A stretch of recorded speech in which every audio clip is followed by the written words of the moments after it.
Good evening, we're live. Why the fuck do I still have these on when I'm listening to shit? All right. So, yes. Hi guys. Need 5 more minutes. Had to finish up the thumbnail. I had a cool one going, and then it kind of backfired on me. So,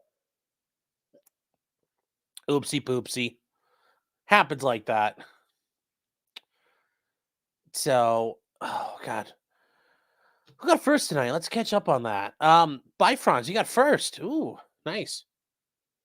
So we've got the Gina Carano lawsuit against Walt Disney and Lucasfilm.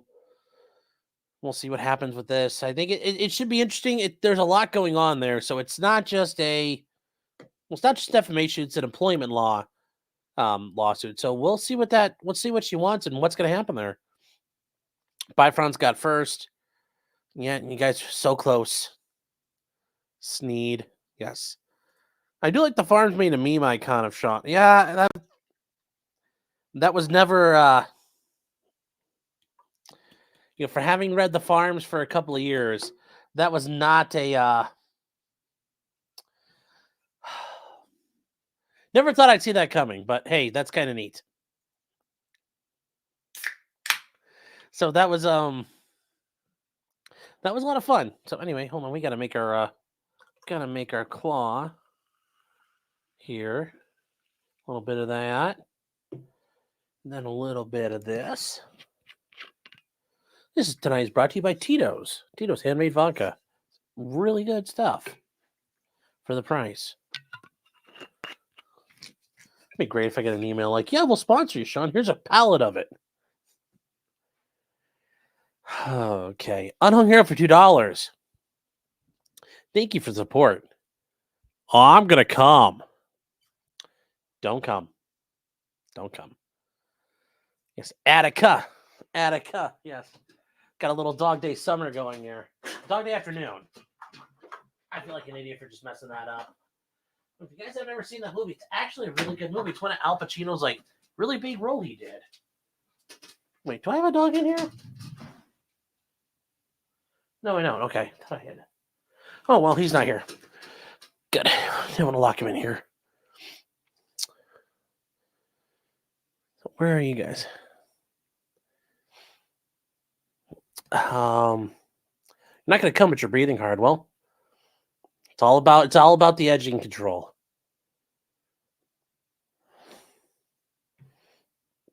So you're going to give everybody a minute or two to catch up and get in here.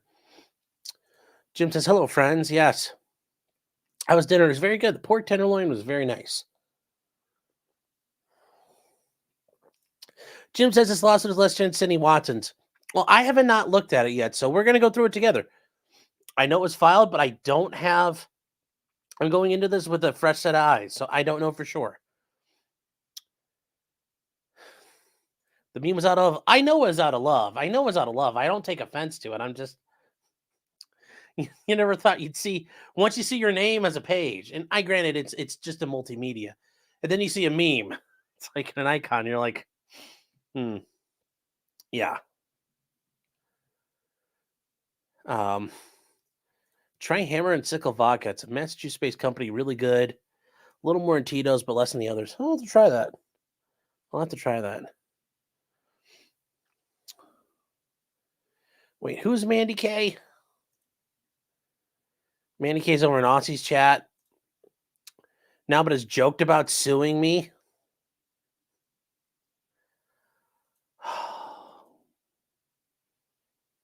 We'll see about that. That's funny joke. Yeah.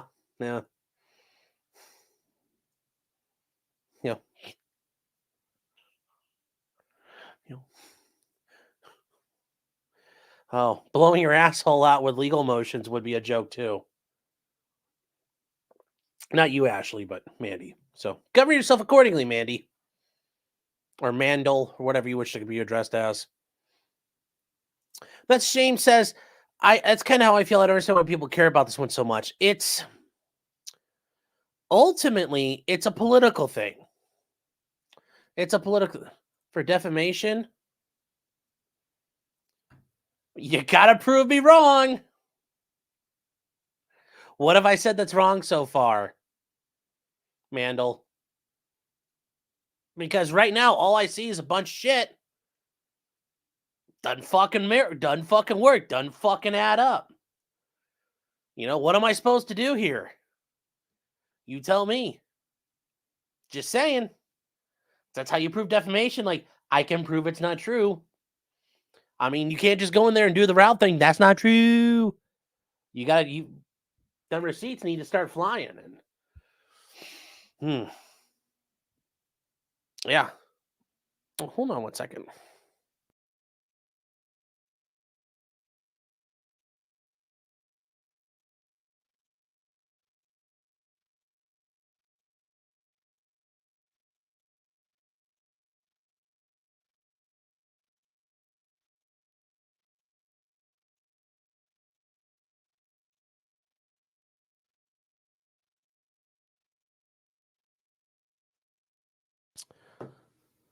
Sorry about that, guys. Just saying. Like I said, govern yourself accordingly. That said, though, you were asking, though, that's a shame, saying, why is this important?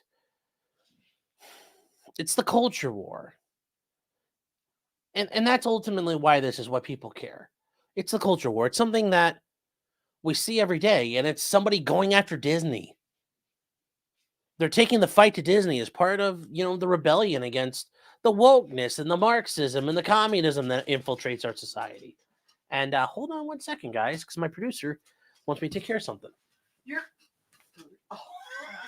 it's my producer. You're my. What the fuck is wrong with you? You think I'm gonna let them see my boobs for free? Well, I don't know, maybe. I'm not that drunk yet. Come on, Bubba. Oh, All right, love you. I love you too, babe. Ah. Okay, so we're back. See, the producer wanted me to be a little more presentable. So here we are, a little more presentable, sports fans. But this is about the fight, the battle for the soul of America. This idea that we're rebelling against all this stuff. And that, Gina Carano was wronged. And that Elon Musk is also leading this charge, telling the oligarchs and those people out there, go fuck yourselves. I'm not afraid of you.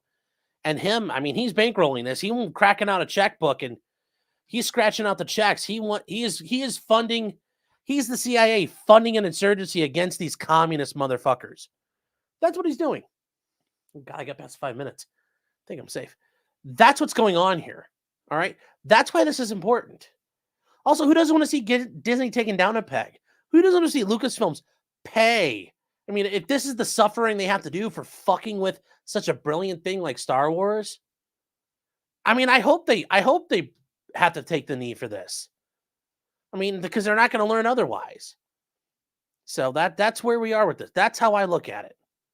That's what I think is at stake here. So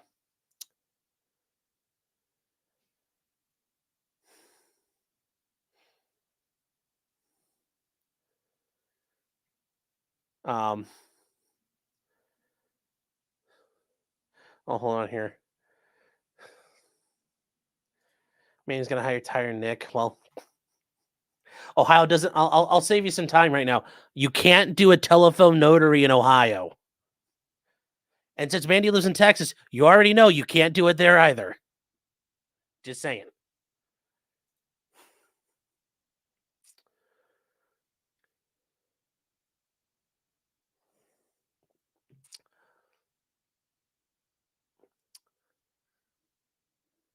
Yeah, it was unmuted. Of course, it was gonna get unmuted. I did that intentionally. That's why I was talking. I wanted everybody to hear the world. It's live TV, folks. Oh, I was saying I don't. Oh, Nat's saying. Oh, I don't care about Dandy. Well, yeah. You know what though? It's just part of the laws of the world. Pitchlock says, "Show them law titties." Like I said, you guys are gonna have to pay for that. Like, pay for that.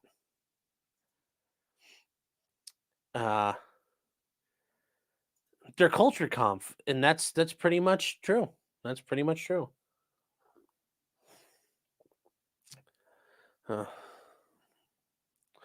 The soul of America. No, I'm talking about America's real soul. I'm talking, purging America of degenerates and communists.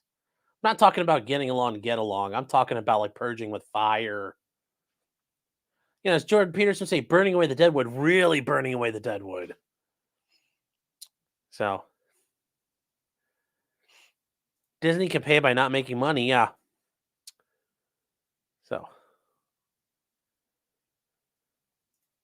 Vodka Blood saying, as a gay man, I'd rather pay not to see. Oh, okay. Well, that's okay.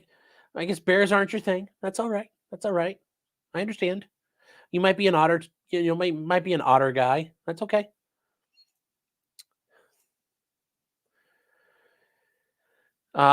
You weren't with Nick? No. Nick and I consider myself on good terms with Nick.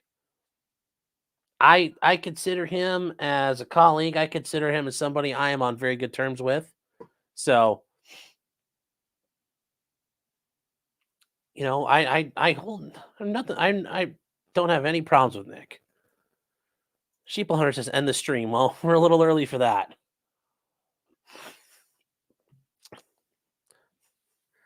Okay. Peter Spinney says otter. Is that a gay term or a furry term? Fire up Google. You'll find out. So, all right. So, guys, we've got some. You don't think Mandy wants to serve me? Well, I'd be serving Mandy pretty hard, and I don't think Mandy's ready for that. So, how about we just leave it like that, guys? Rumble, guys. Rumble, hold on here. Rumble fucked up again. Give me like 2 seconds, and I'll get Rumble back up and running. Rumble's just being autistic tonight. I mean, when's it not being that way? Rumble is up now. So here we go.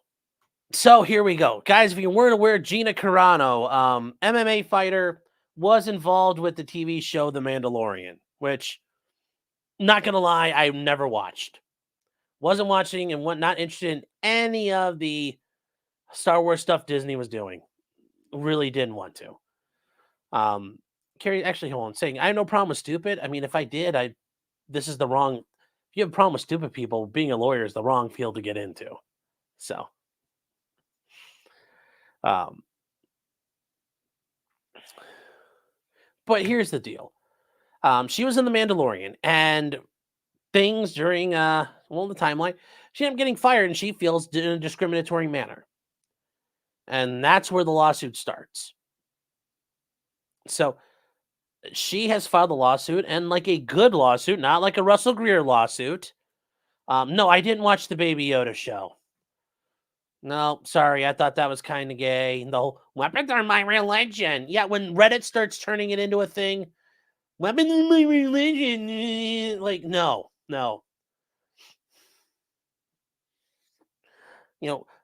Sensitized sacks of fertilizer are my religion. Wine bottle shaped charges are my religion. That stuff's my religion. So, you guys don't know that. You go in an ordnance lab, you can learn how to make a shaped charge with a wine bottle. Just saying. Shh. It's between us. So here's the lawsuit. Let's get into it right now. Right now, chat. Here we go. Central District of California. What is the Central District of California, you may ask? Well, California has multiple districts. They have a southern, they have an eastern, so how do they call it? They have a couple. They have 4 courts in they have 4 districts in California. And the northern one is the home of Google, all of that, and that's up in San Francisco. Okay. The southern one is down in, hold on 1 second.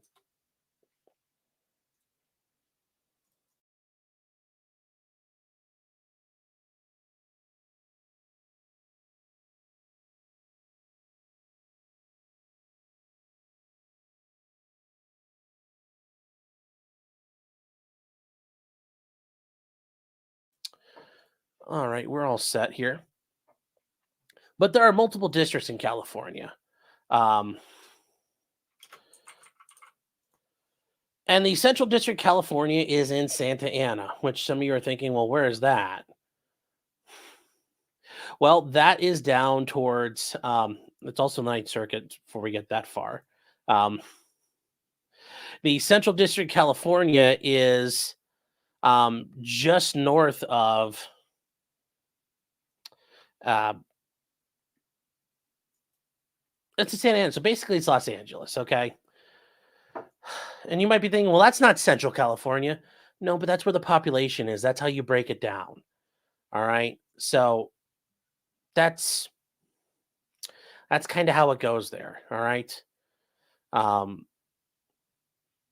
and they have 3 divisions of it. Like that's how big it is. It goes all the way across the state. So you've got the eastern side, that's way out in the desert. You've got the southern part of the Central District, the Southern Division. That's LI. And then you've got the Western, and that's some of the counties north of Los Angeles. But that it may seem weird in this. Well, what's a Southern District? Well, the Southern District's down by San Diego, and then from there you've got the Northern, and the Northern's pretty much everything else.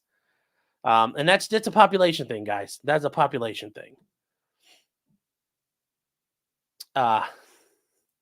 Baby Yoda equals Muppet Cousin Oliver. Yes, holy heckarinos. I know. I'm not a good Redditor, chat. I don't like the thing, the memes. Yes, and I don't like May the 4th either. So they're in the United States District Court, Central District, California. Okay. So what do we have? We got Gina Carano versus multiple parties here. She's going up against the Walt Disney Company, Lucasfilm Limited, obviously because they're the IP for The Mandalorian, Walt Disney because they're the ultimate people, and Huckleberry Industries. And we'll learn what they do here. So the complaint, she is seeking damages and equitable relief. So damages are money, but what's equitable relief? Equitable relief is something that's not necessarily going to be a monetary damage or a monetary award. There's multiple things you can do that are equitable relief. But we'll see exactly. I know what it is already because I've read about it, and it's not going to work, but it is very interesting to see. Normally you don't. So, okay. A short time ago in a galaxy not so far away. Normally I cringe at this stuff, but I kind of, it works. It works. Defendants made it clear that only one orthodoxy in thought, speech, or action was acceptable in their empire, and that those who dared question or failed to fully comply would not be tolerated. That's true. And so it was with Carano. That's just like very biblical, and so it was. After 2 highly acclaimed seasons on The Mandalorian as Rebel Ranger Cara Dune, like I said, I didn't even know what the fuck her name was on the show. Does she say weapons are her religion too, or is that like their thing? I don't know. I know Dylan from Predators there in the show, and the guy from Narcos is on it. She was terminated from the role swiftly as her character's peaceful home planet of Alderaan had been destroyed by the Death Star in an earlier Star Wars film. Wait, I thought like Mandalorians were like a race of people. Do they hail from Alderaan? I don't know. Whatever. But yes, the Mandalorian was gangbusters, and they still let her go, which kind of fucked the show, but oh well. Good job, Kathleen Kennedy. And all this is because she dared voice her own opinions on social media platforms and elsewhere instead of the online bully mob who demanded her compliance with their extreme progressive ideology, also known as communism and Marxism. The defendant's wrath over their employees' social media posts differed depending on sex. Ooh, we're making a sex discrimination claim here. Even though the force is female, the defendant chose to target a woman while looking the other way when it came to men. While Carano was fired, defendants took no action against male actors who took equally or more vigorous and controversial positions on social media. The rule of law still reigns over the defendant's empire. Okay, that's a bit much, but this is probably some of the most fun they've had drafting a brief or a complaint before, because Most of it's dry, but I'm sure they had fun with this. I'm not going to steal their fun away from them. And Carano's returned to demand that they be held accountable for their bullying, discriminatory, and retaliatory actions, actions that inflicted substantial emotional harm, but millions of dollars in lost income. So we already know one of the things, she's millions of dollars in lost income. So the jurisdiction over this, they use federal diversity jurisdiction because her claims are between persons and entities of different states, and the amount in controversy exceeds $75,000. Okay. What is the venue? Well, the venue is proper here because the defendants reside in this district. Because a bunch of the events giving rise to her claims occurred here. And because she was employed in this district. Those are all valid reasons to bring a suit. It's very easy for you to file a lawsuit where the defendant lives. And it's going to be very hard for the defendant to say it's a bad venue. You filed it where I live.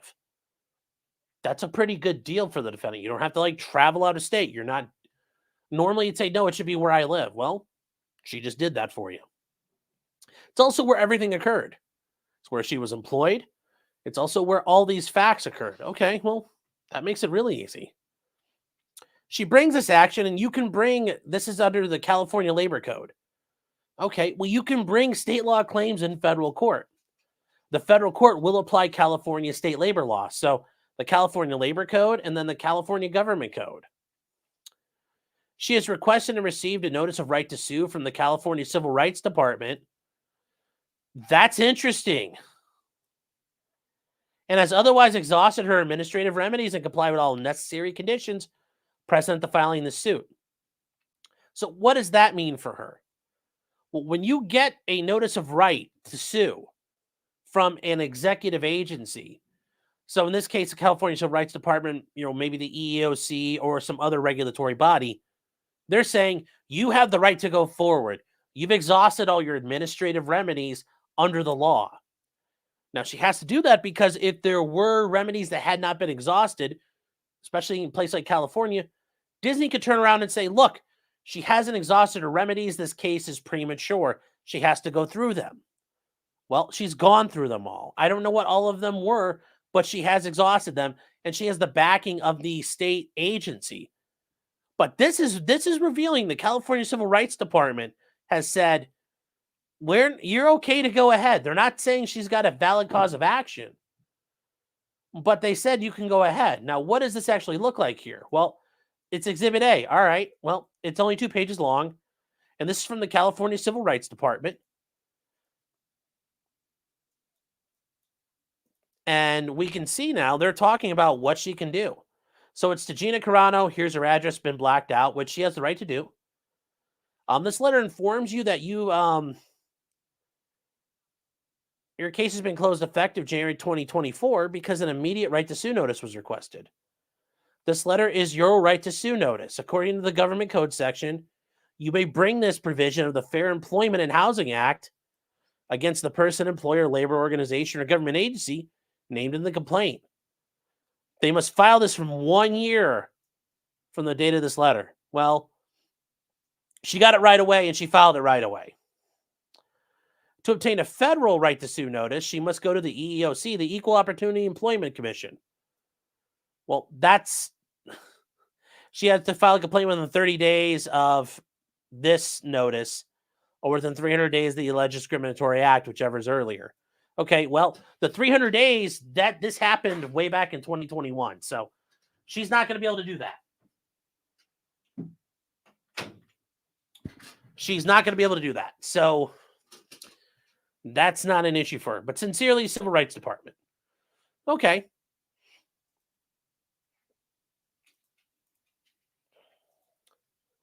So, Exhibit A. Nature of the case. It's her wrongful termination of her employment in retaliation for her lawful exercise of her right to speak and express her views.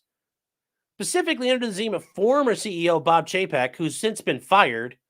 Carano was fired because of her post on various social media platforms, including Twitter. Carano composed and published those posts while she was off duty and away from the workplace. Normally, that's an important thing. I'm not on your dime. In her post, Carano expressed her personal political views, opinions, and beliefs. Retaliation for Carano's exercise of her speech rights. They terminated her employment and took other retaliatory actions to limit and deny her future employment, including but not limited to making maliciously false statements about Carano, with the intention of damaging her reputation and thus her ability to find or retain work. Further, they treated her differently than her situated male coworkers, who likewise expressed their political personal views, but they were not terminated or disciplined. She took in violation of this, and she's entitled to relief. So let's start off with who are the parties. Well, Gina Carano is a resident of the state of Montana. All right, I wasn't sure where she lived, but that makes sense now. The defendant, Walt Disney, is incorporated under the laws of the state of Delaware, and its principal business location is Burbank, California. Accordingly, the Walt Disney Corporation is a citizen of Delaware and California. Walt Disney Company does business in LA County, California. Lucasfilm is incorporated through the state of California, and its principal business is in San Francisco. I did not know that. I figured they'd be in LA too. According to Lucasfilm, is a citizen of the state of California. Okay. And Lucasfilm is a wholly owned subsidiary of the Walt Disney Company. And they bought them out. They completely own them. They bought out George Lucas. Huckleberry Industries is incorporated under the laws of the state of California, and its principal base of business is San Francisco. Accordingly, Huckleberry is a citizen of the state of California. Huckleberry is a wholly owned subsidiary of the Walt Disney Company. Huckleberry does business in Los Angeles County, California. So they're wholly owned subsidiaries. So it's ultimately Walt Disney at control. And if they can, if Bob Chapek has that kind of authority, then yes, this is basically all Walt Disney Corporation. The defendants were joint employers of Carano, or alternatively, constitute a single integrated employer for purpose of the allegations. So that's how they do this. There's 3 separate entities, but they're one for this. So her career takes off. Yeah, she was a professional fighter and she did UFC fights for a while. She did a couple movies. She actually did a really good job at it, unlike Ronda Rousey making money. She did multiple movies. She was in Fast and Furious, Heist, Deadpool, Almost Human, Extraction, Daughter of the Wolf, never saw that, and Madness in the Method, never saw that. Don't know what that is. So, in May 2008, Gina Carano was the fastest rising search on Google and third most searched person on Yahoo. That's a hell of an accomplishment. You can tell your kids, like, I was one of the most searched people on Yahoo. Kids are going to be like, what? She was on Yahoo's top influential women of 2008. It's like, you think about when this is followed, you're like, this is almost 16 years ago. She won the Action Film Fest festival's Chuck Norris Award for Best Female Action Star. She received the Artemis Action Warrior Award. I have no idea what the fuck that is in 2017. In 2019, she received the Rising Star Award at the Ishia Film Festival. And that's actually, it's showing she's relevant. That she's not some broke down has-been actress. She's receiving awards. They don't list them all, but they're showing at the beginning she had awards and she's still getting awards. She was selected to present the Saturn Visionary Award to Jon Favreau at the Saturn Awards. She was employed by the defendants in September 2018 for her role of Cara Dune in the Disney Plus series The Mandalorian. They prominently featured her when promoting the new series as part of the launch of Disney's new streaming service, Disney Plus. The following is an example of promotional materials. Okay, so yeah, you got Carl Weathers, you got Pedro Pascal, Gina, and you got Jon Favreau. Perfect. Although her character became instantly one of the most popular and recognized characters in the series, Carano's master agreement listed her as a guest actor, okay, at the minimum salary. Well, that's her fault. 25 G's per episode. I mean, I guess that sucks, but I'll take 25 G's an episode.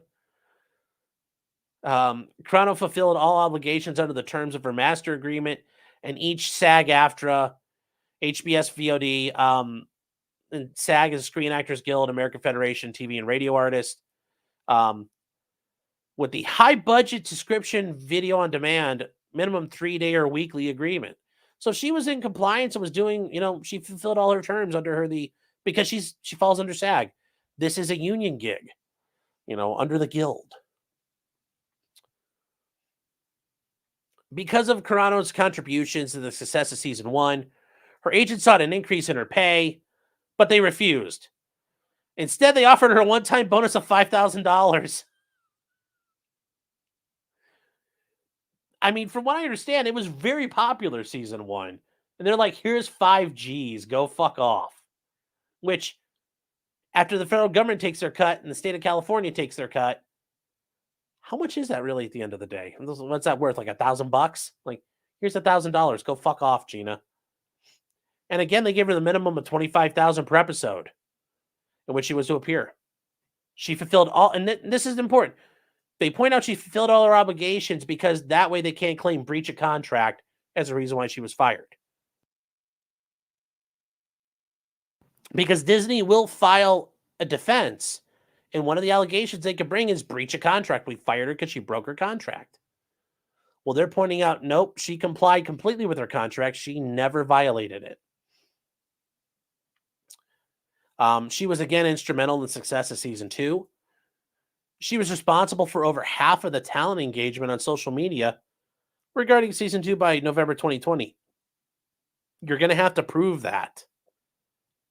That's a very specific allegation that I'm sure that they're, hope it sounds good, but you're going to have to prove that. And that's going to be like Johnny Depp style proof, where you're going to need real experts to come in. Now, the good thing for Gina Carano is Daddy Elon's bankrolling this. So Daddy Elon's got the money, but he's also got Twitter at his disposal. I'm sure he can get whatever information Twitter has, and then he's going to have experts go out and compile the rest of the data. So what was on Facebook, what was on YouTube, what was on Vine, TikTok, whatever. She's going to have to show that. She's really, that is a statistical thing she's going to have to prove. So Lynn Hale of Lucasfilm, and I don't know who she is, emailed her to congratulate her on the success of the first episode of the season. When her character made an appearance, noting, "Just wanted you to know the people loved the episode today, as we knew they would. Congrats." That doesn't really reinforce your claim here, but I get why you're putting it together. I doubt every other guest actor gets that kind of response, but got to work with what you got. Jon Favreau, the creator and executive producer of The Mandalorian, informed Carano that her life is about to change. Well, it did change. He was very fucking right about that, but not in that way. Disney had approved a new Star Wars spin-off entitled Rangers of the New Republic. Something else I probably was never going to watch. I mean, why can't they do like Republic Commandos? That was an awesome fucking video game. That would have been a great series to do. Still don't know why they didn't do Knights of the Old Republic. That would have been some cool shit. They could have done it the right way, but they so fucked it up. That would feature Cara Dune as one of the lead characters. Ooh, that sounds fun. That sounds fun. Casey says, "I thought you were Catholic." I am.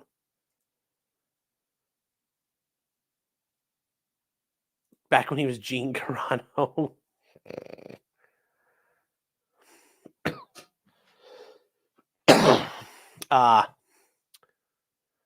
Wait, where was this? I just saw it. The Central District, the Southern District, California is basically Mexico. All of California is basically Mexico at this point. Let's be real. Let's be real, chat.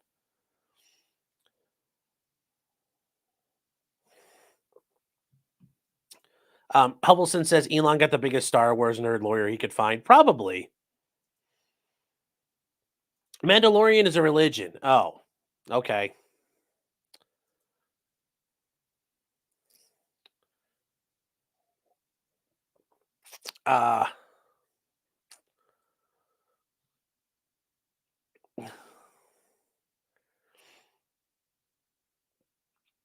Okay. That's comment has nothing to do with forum shopping in the state of Minnesota, guys. It has nothing at all to do with it. Just happens to be. Yeah, she was first on Ask Jeeves, yes. Third in Yahoo, first in my heart. Oh my gosh.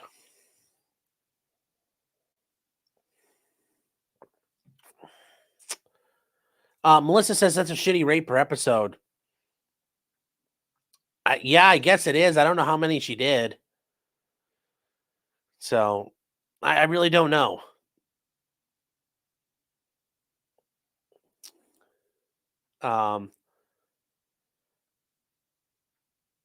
They would have just ruined Knights of... Yeah, they would have ruined Knights of the Old Republic, but Yes, I'm glad they didn't touch it, but that would have... You really want to bring in some money, you would have brought in the incel Coomer money like crazy doing a Knights of the Old Republic game. So... Why do I hate women? Well, because after I'm done hating all minorities, I need somebody else to hate. So, working my way up the pyramid.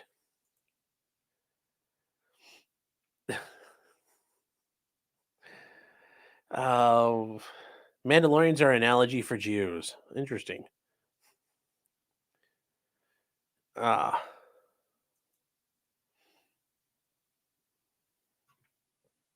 So let's keep going from here, guys. Actually, I'm just making sure. No, I have no problem with Gina. I'm just saying it's... Yeah, it's not a bad... I'll take 25 G's. And then Kathleen Kennedy, that brilliant... Oh, man. Fucking cinematic pioneer, Kathleen Kennedy. As she was driving Lucasfilms into the ground harder than the Thunderbirds when they were practicing 40 years ago. Just boom. Confirmed the production of the spinoff at Disney Investor Day in 2020. She would have been a series regular on Rangers of the New Republic. The standard agreement for a series regular would have been comparable to what other Disney Plus actors have received for other Star Wars spinoffs. A contract for 6 years? God, they were going to run that thing into the ground and just like a fucking like a boarding torpedo out of Warhammer and just burrow right into the ground. Make their way to China. Compensation beginning at $150 to $250K an episode. Woo! Each season of a series has between 8 and 10 episodes. Life would be good. All this came to an end on February 10th. This is so fun. It's like 3 years in the future to the day. It all began. Back many moons ago, when the Great Spirit was still tracing the Great Buffalo across the sky. When the defendant announced through the media that Carano had been terminated from her role as Cara Dune, and she would not be hired for any more projects with the defendants. All because she expressed her political opinions on social media. And they're announcing the termination. They said she is not currently employed by Lucasfilm and there are no plans for her to be in the future. Nevertheless, her social media posts denigrating people based on cultural and religious identities are abhorrent and unacceptable. I mean, technically, they are based and they are based and to be encouraged. But that I think they said that wrong. But that's what they should have said. Defendant statements characterizing Carano's social media posts as denigrating people based on their cultural and religious identities was false. It was also made with the knowledge of falsity and the purpose of harming Carano and distract from their illegal termination and treatment.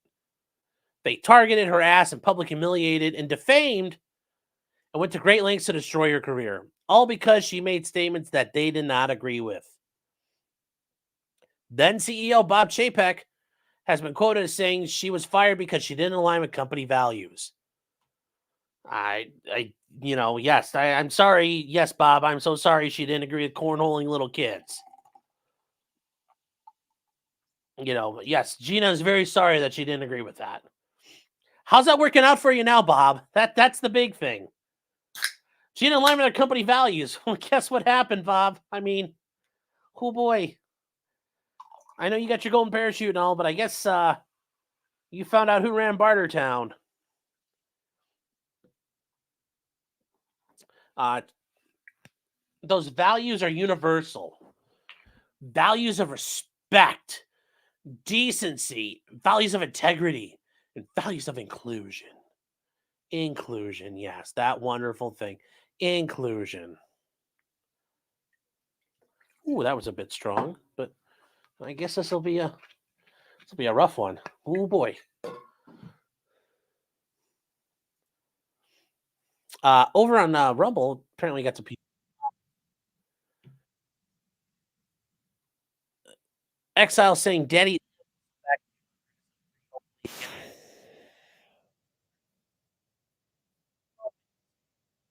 Elon was tracing that poon. I don't, it's hard not to blame. I mean, it's hard to blame at that point. Like, but I think he realized, oh my God, this shit's bad. And he, needs to get the hell out of there. I think he has. I think he's better off now. I mean, Ted Williams didn't always hit a home run. I mean, his best, he was batting, above 400. But that means you're still striking out a lot. Just something to think about. Something to think about. Uh, we all can't, we all can't knock him out of the park all the time. Just, just something you learn.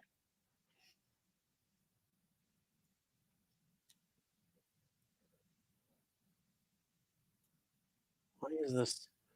Oh,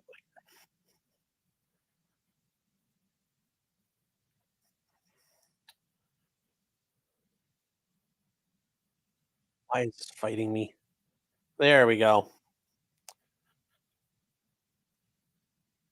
That's better. I wonder why that wasn't lining up right. There, that's better. Now it's lining up right.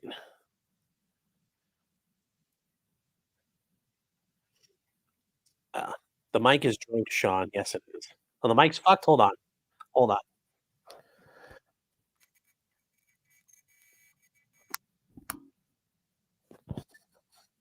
Is this better? Can you guys hear me now? Is it better?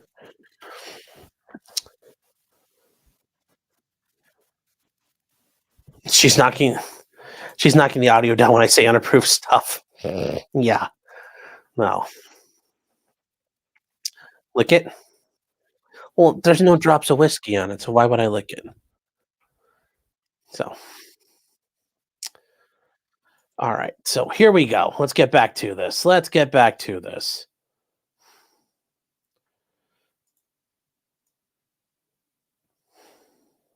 So, Chapek's statement that Carano does not stand for values of respect, decency, integrity, and conclusion is false.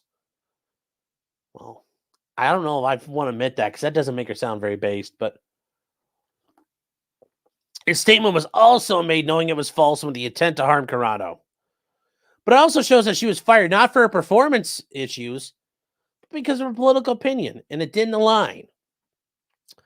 The defendants also discriminated against by treating her differently from male co-stars who made public political statements on social media.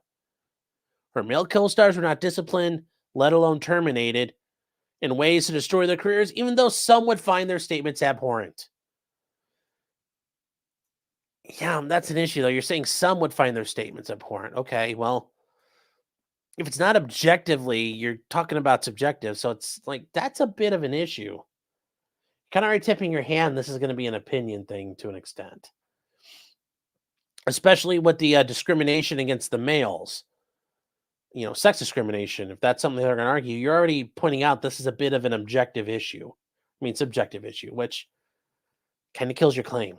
I'm just saying. They harassed Carano for her political statements, subject to vilification, allowed other employees to harass her because of her political views. Yet defendants did nothing when her male co-stars made statements many people would find equally, if not more objectionable. Once again, it's saying many. You're kind of getting into the whole idea. Is this really opinion? Is this really factual, or is this opinion? So if it's opinion, kind of not good. In addition to terminating her status, defendants refused to hire her for roles already promised. Were they promised? I mean, that becomes a contract issue. Like, was there a written contract signed? Did they tell her for sure it was going to happen? Like, there's some, did she make detrimental reliance on this? There are multiple factors to determine whether it's a contractual obligation. So it's not, I don't think that's cut and dry. That's probably I think that's also going to be a little hard for them to prove. That's a very, you're going to have issues about, like, there's no written contract. That's a lot of problems. This Who We Are says Bill Burr made a video supporting her when the news broke.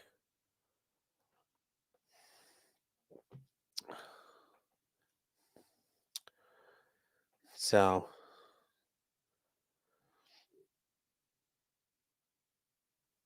Vince McMahon gave her an offer. Oh, I'm sure he did. He's like, Gina, come fight for me. I'll give you what I gave Rhonda times 2. Yes.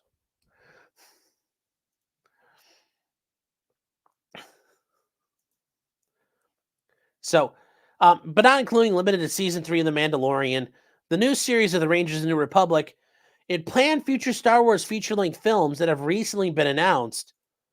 That's a lot of things you're guaranteeing she was going to get. That's a lot of stuff. Like, what was agreed to? I mean, that's... Oh, yeah, we're working on it. We're contemplating it. It's probably not going to be enough. Defendants' actions were calculated, malicious, and knowingly in violation of California law that prohibits employees from discrimination because of the political views and her sex. All right. So this is the issue about her, how things came about.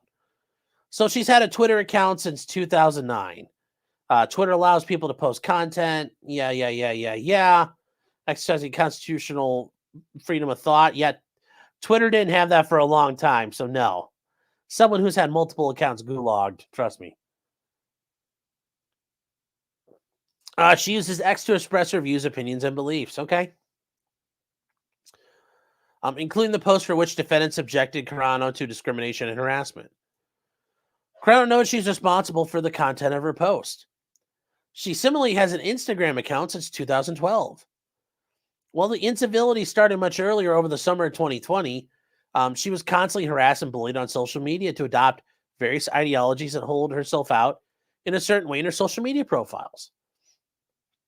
When she declined, she was called all sorts of names, that she was a racist for not publicly abducting the Black Lives Matter moniker and a transphobic bitch. I mean, that's because she didn't want to include pronouns in her profile, I'm sure. And I'm sure they call her a transphobe because she doesn't believe in girl dick. Because she doesn't think men can have babies. Because it's probably not right to, cornhole out a 4-year-old boy. Top tier transphobe. Would the it's like, would the Mandalorians tolerate that? Probably not. Social media users demanded Carano publicly support the Black Lives Matter movement. Yes, the bougie lives matter. Because that's what it was. It was bougie communists making money, buying mansions, and adopting their slogans as noted in the following examples. Sam Morales, say ACAB, please. Gina Carano, say ACAB. ACAB stands for all cops are bastards, which most of them are. Said in which Carano does not agree. Well, until she gets fucked with by the cops, that'll change. On August 4th, 2020, one social media user posted, yes, Maeve, you're a racist if you completely ignore the BLM movement and don't support it. Being silent puts you on the side of the racist and the oppressors. Cool. That same day, another post, Boba Fett, which is funny because Boba Fett was a ruthless mercenary who did whatever he could for money to whoever. So you're worried about people being racist, and that's your character. That I don't get it, Chief. Doesn't make any sense to me. If you're not racist, then show us. Donate to Black Lives Matter. Use your platform and voice to stand up against the police who are committing crimes against the people they are meant to protect. If 12-year-olds on Twitter can do this, you can do it too. Why are you following 12-year-olds on Twitter, Boba Fett? Why are you following 12-year-olds, bro? Once so far as the abuse, the claim the abuse was to educate Carano. These aren't trolls. They're people trying to educate you so you can get on the right side of history. Fuck this communist horse shit. I'll educate you about fucking physics from a helicopter. Carano responded not with insults, but an explanation why the bullying needed to stop. You know, screaming at someone they are not a... Well, this is where she failed. You shouldn't have answered back. The only thing you should have said is LMAOBRUH.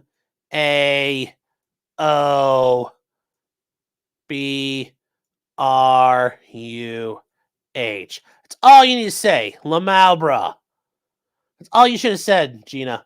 All you should have said. This crap here? Nope. Just this. Just that. That's all you have to say. That's all you have to say. Where's Pinochet's helicopter tours? I don't know. Oh. Yes, and the name of subtort's right, because 12-year-olds set the best example, yes. They know what's going on.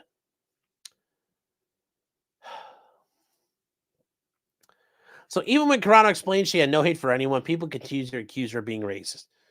Solely because of her refusal to endorse the BLM movement. For example, my heart is filled with so much warmth for all of you. Just when you think the darkness starts closing in, all of you lit a candle to light my way.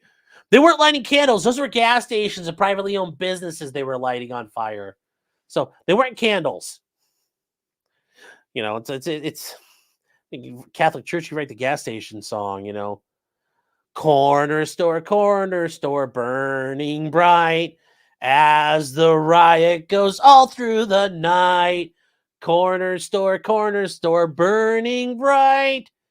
Give us some social justice rights. Oh, light the Target store on fire now. I can't believe the only Catholic church where we sing the candle songs, the Heaven candle songs. My heart is filled with so much warmth for all of you, yes. It is really incredible, these people standing with each other heart to heart. Yeah, it was really incredible to watch people burning everything down. The only person that... It was incredible. It was really incredible. It was really incredible the people... Like, Kyle Rittenhouse, yes, but the rest of them, no. Oh. There is still hope. No, there's no hope. There's no hope. There wasn't any hope. She should be using those little thumbs right there and the little fingers be loading magazines. That's what she should have been doing. Imagine being racist. Why imagine? Why imagine? That would have been my response. Why? I live in the real world. I act out things. I don't hypothesize or pontificate. I do. I'm a man of action. While the defendants did nothing to support her, one of her castmates did have the courage to stand up for her. Chris Bartlett, I have no idea who he is or what he did on the show. Was he one of the people? Weapons are my religion too. If you guys really like the show, I am so sorry, but I've never watched it. Standing with my castmate, Gina Carano, you'd love to know and work with this human. She's a beautiful example of humility and kindness to everyone. Truth. You know, I'm now motivated to spend every time this ain't gonna work, Gina. Wasting your time. Should have said, I hope all you fucking communists hang. It's about all you can do. Other users expressed their support, noting the extensive unfair abuse Carano had to endure. We stand with you, Gina Carano. Well, if you really stood with her, you'd be hounding those people down and saying you should be thrown out of a helicopter. That's how you handle these people. The online abuse worsened when she encouraged standing up to bullies by sharing an article with a famous historical photo of someone standing up to fascism. I get it. This part, though, was kind of like, this was kind of cringe. Like, you know, I think it'd have been far better to show, like, I guess the Pinochet. Or, start talking about the Gladio group out in Italy. Keep the Italian parliament communist free. But yeah, this wasn't gonna get her anywhere. Should show pictures of Stalin getting butt fucked by Lenin in hell. That would have probably done a little more effectiveness there. Carano was also attacked for questioning the strict lockdowns on businesses and churches, but not on protests, as noted in the following post. Open up your business and churches. Put whatever regulations you want to because that is your right, but open them up. That is your right. Who's right? Your right to restrict things? No, honey. I'm hoping you learned since then, honey. Nobody's got rights but the people. The government has no rights. Some rights you grant them, which means you can take them away.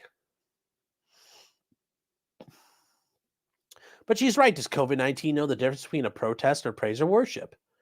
I haven't even been to church in over a decade, but I sure would go now. The world is open, but no one's allowed to work. Working is a right you as an American have. It gives us focus, pride. People are dropping like flies from depression and suicide, overdoses, murder. Enough already. The defendants made it known they didn't agree or approve with her political views on the COVID lockdowns and vaccine mandates. Another source of harassment, she put the pronouns in her profile. On social media, a user could create a profile that heads any post. The profile will include a name, picture, and other information. One news report that the harassment became worse was when Carano allegedly linked a post that claimed someone was not supportive of the transgender community. Late last week, Carano linked a tweet on Twitter that allegedly mocked users who practice this method of self-identification, which they should be mocked. However, as of writing this tweet, the tweet has been unliked and has yet to be specifically identified. Which whoever said this report, how do you know it's been unliked if it hasn't been identified? How does that work? Now it just sounds like you're making shit up. But I'm a simple lawyer from Ohio. What the fuck do I know? Some social media users denigrated her. The Ness, she, her. 50% of Hollywood wears masks and respects the trans community. Too bad you're not included in that. Yeah, too bad she's not a child fucking communist. Too bad you're not one of us. The next day, another user criticized her for not listing pronouns in her profile. Sad Kenobis. Hey, do you just not go by pronouns? It's hard to tell. Well, maybe she does. Why are you giving her shit about it? My dear Brew, Bruv, and Lamau. Those are my pronouns. You can address me with those. Gina, just so you know, pronouns are part of most languages, and putting your profile is just a decent thing to do. Even our own coworker, Pedro, has put pronouns in his bio out of decency. So you liking tweets that mocks that just sits wrong with many people. Don't fucking care. On or about September 12th, 2020, having had enough, Carano put 3 simple words in her Twitter profile. A reference it sounds to a droid would make. Well, I get you're using the Star Wars themes, but it's to an NPC. Boop, bop, beep. And this left it up a short time before deleting it. In doing so, she also provided an explanation for her pronouns. Okay. Pedro and I spoke to help me understand why people were putting in their bios. I didn't know now, but before I do, I won't be putting in my bio, but good for all of you who choose to.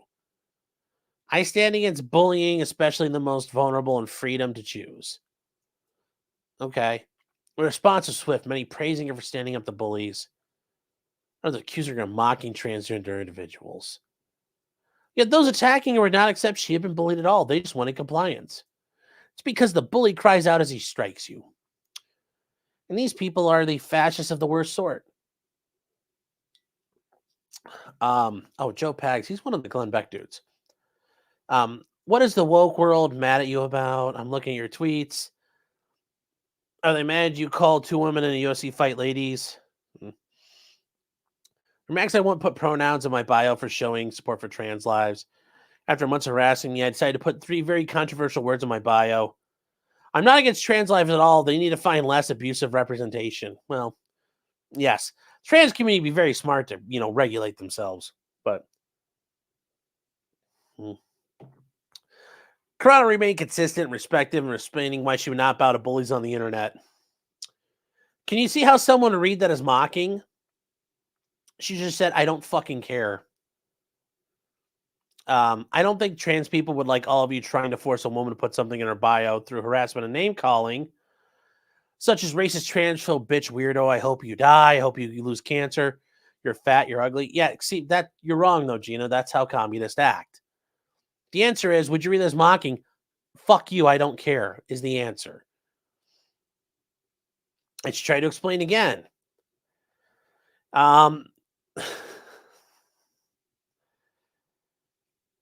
She tried to explain again, and it didn't help. Her tweets were not helping, which somebody really should have explained to her the tweets aren't helping at all. Weird how they got upset over an R2-D2 joke. Yeah. Yes, it is sad.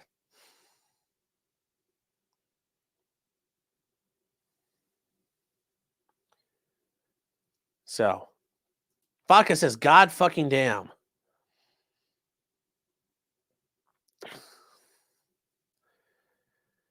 Not sure which part. I just saw this click up, but I didn't get to see where that's from. So maybe in a good way, I'm hoping.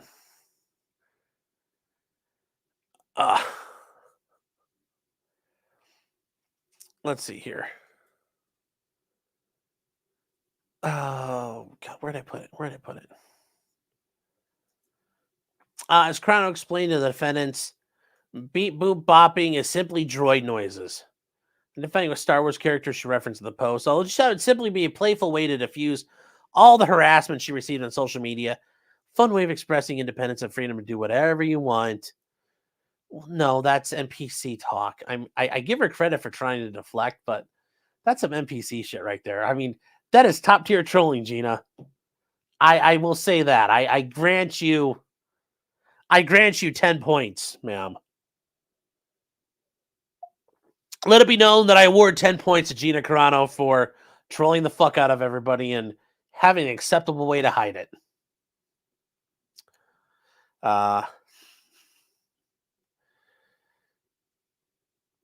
So apparently a trans person said, coming from a trans person hearing everything that was going on, none of you respected consent at all.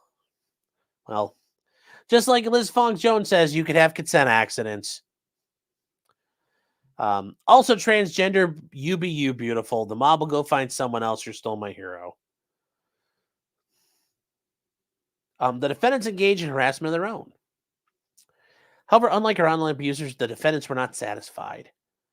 They subjected Carano to long phone calls. I wonder if Bob Chapek was in the shower or in his hot tub, criticizing for not embracing what some see as mandatory solidarity with the vocal element of the Troon community.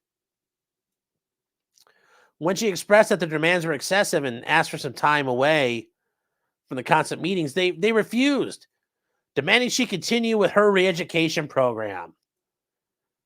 They required her to meet with representatives of GLAAD,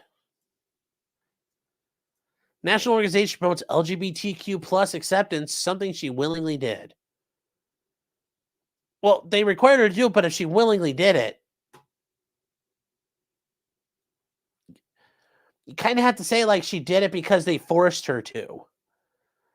But I get it, because they don't want to make her sound like a complete, homophobe, but that's something when you draft a complaint, you should really, when you're drafting a complaint, you should really nail down as much as you can. You don't want to give them a chance to like get their way inside. This part here, though, is saying she had a very positive discussion with the two of the representatives during a 90-minute Zoom meeting. In reviewing several documentaries they asked her to watch. Several documentaries they asked her to watch, though. What the? Oh my God. Yes, what? Yes, comrade, you must watch these great newsreels. Talking about the glory of men eating each other's wieners. It is much glorious. Upon information and belief, the representatives of GLAAD with whom she spoke provided positive feedback to defendants from the discussion. Yes, she is now loyal worker to communism. She is now loyal to the party. She shall mine great tons of coal for us. She'll be loyal Stakhanovite. You don't know who Peter Stakhanovich is, you should Google him. Oop, oop, oop. Almost dropped the sword. Here's to you, Chad. A little more. Got to re-top off. Even so, defendants continued to demand a public apology, finding the above social media statements insufficient. Insufficient! The defendants went so far as to try to convince Carano's publicist to force Carano to issue a statement admitting to mocking or insulting an entire group of people, which she had never done, but would have been really based if she did.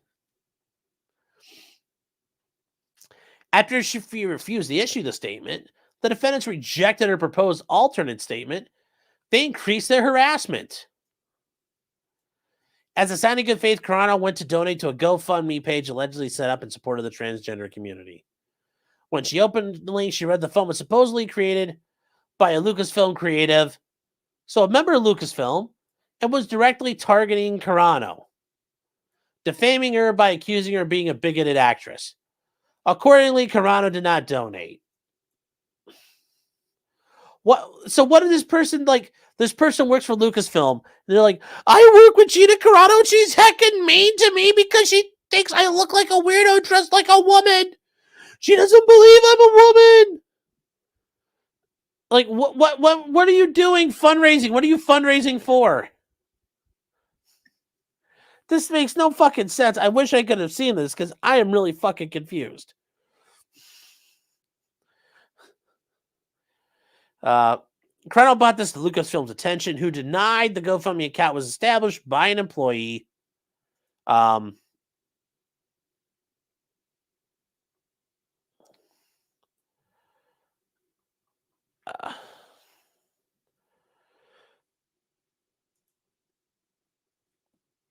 Shortly after, the account was changed to call Carano ignorant, and the identity of the organizer was changed to no longer identify a Lucasfilm employee. Gee, I wonder how that happened. To Carano's knowledge, no employee was disciplined for their public harassment of Carano. Yeah, I'm sure that just happened to be all coincidental. Like, yeah, that happens all the time. That happens all the time.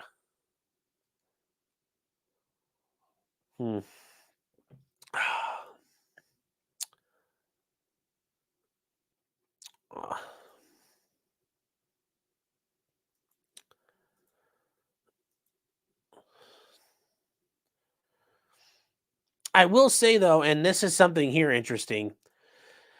Fox saying, I could almost make a gender-based argument on this if they made her view materials based about transgenderism and sexual orientation. Yes, but you have to be careful because she says that there's some issues here. Like, she willingly did it. I think that opens her up to some issues about what actually happened and didn't happen. Remember, I said you got to nail it down. She did this because they forced her to. I mean, obviously that could be spun a different way in the public light, but I think this weakens the lawsuit. Not fatally, but you poke enough holes in a boat, it eventually sinks. So that's why I would be very careful with that stuff. I'd be very, very careful with that stuff.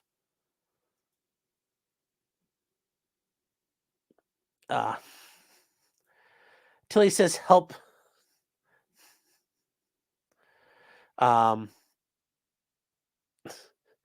Turnerly's yellow lines in the gold bar. Send me money for a drink and ignore the stream. Yes.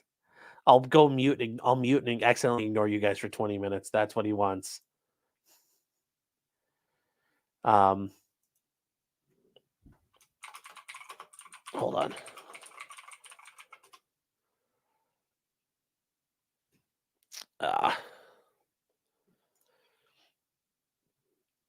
Let me see here. Defendants nevertheless communicated to Carano's publicist that they were going to require Carano to participate in another Zoom. Oh.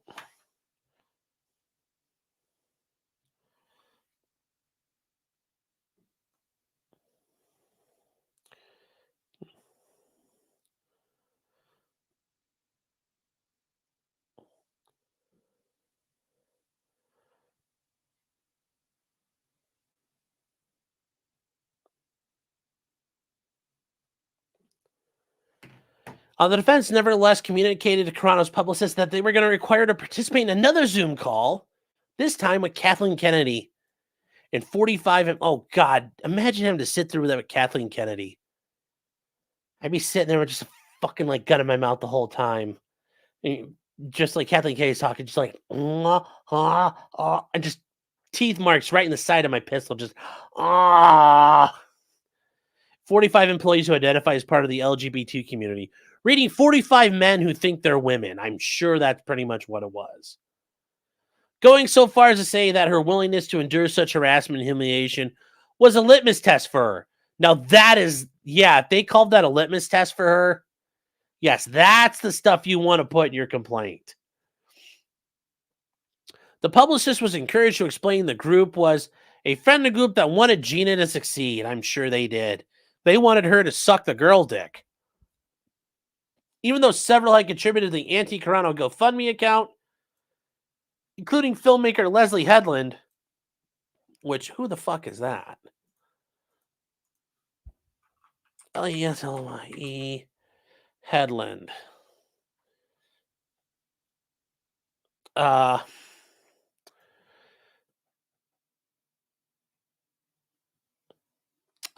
me see here. I mean, Leslie Headland, Jesus, she, some of these pictures are not flattering to her. So is she not, like, is she just a lesbian? Because, God, I just saw a picture of her. She did not look like a woman there. God damn. God damn. Leslie Headland, little rapist assistant, lol. Don't know anything about that. Apparently not a Truman, though. Surprising. Surprising to me. She's just gay, okay, because she's, oof. I mean, like, I'm not exactly Rico Suave, but goddamn woman. Goddamn girl. That's what I'd say. The purpose was clear. Carano had to grow and learn. And defendants wanted to know where her mindset is currently. Yes. What are your thoughts? How do you feel about the party? We just want to know. Sure, you feel a pistol in the back of your neck. How do you feel about the party, Gina? How do you feel about the party? Answer me! Until then, they were not going to allow her to speak to the media or include her in any promotions. Kara declined to be subjected to a Zoom meeting with 45 other people, but did offer to take 5 or 6 of them to dinner so they could talk face to face. They refused the offer. I don't want to eat your blood money. Yeah, I will give her credit. That's actually very impressive. You know, you guys, like, we'll go out and do stuff. No. Given the defendant's ongoing harassment, Carano let defendants know that perhaps she needed to get legal counsel help resolve the issue. Thereafter, the defendants changed course and decided to require Carano to take media training. Yeah, at that point, they're now making her do documented things.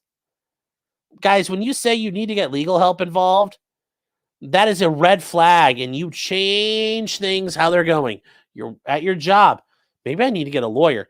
Boom. The minute you say that, they change how they handle stuff. Don't say it aloud. Don't say the L word. Don't say lawyer. Don't say attorney. Don't say counsel. Maybe I should speak to. Don't say any of that. Just go do it on your own. The strong move quiet.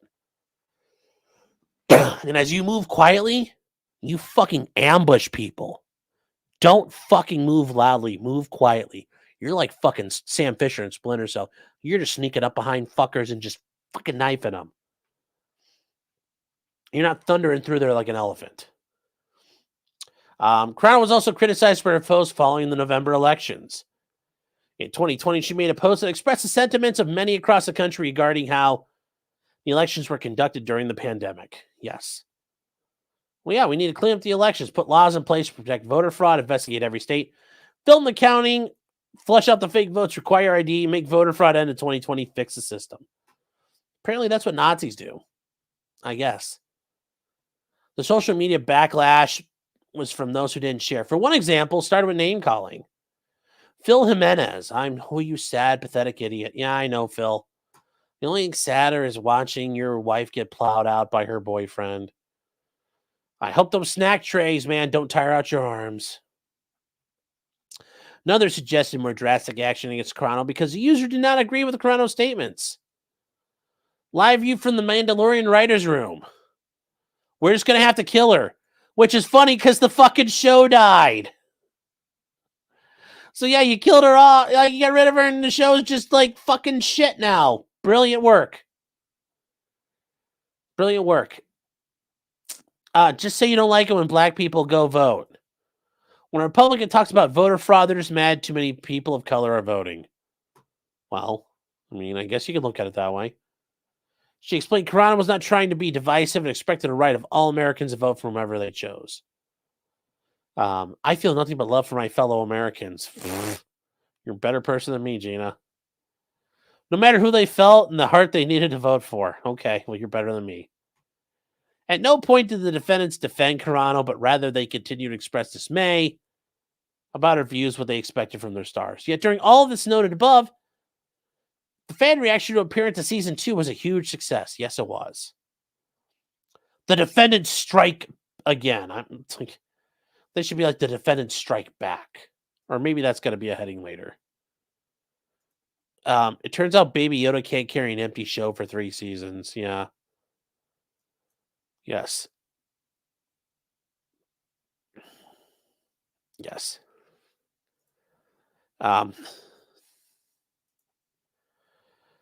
Oh. So on January 8th, Gina was inadvertently sent an email by Lynn Hale of Lucasfilm explaining the defendants were consumed on social media for calling for Disney to fire Carano. They mentioned a hashtag, meaning a string of related posts calling on Disney to hashtag fire Gina Carano for the heckin' updoots. Hale's email was the most recent in a string of emails that began with Disney CEO statements of January 6th. There was significant backlash to Chapek's statement, including harsh criticism of Disney for doing business with China, given the country's extensive human rights abuses, and internment camps for the indigenous Uyghur people. Yet very quickly, the coast of the emails turned to Carano as some on social media chose to insert calls to fire her in response to Chapek's online statement. Rather than focusing on the criticism of Disney's business dealings in China, Disney did the smart thing. They diverted.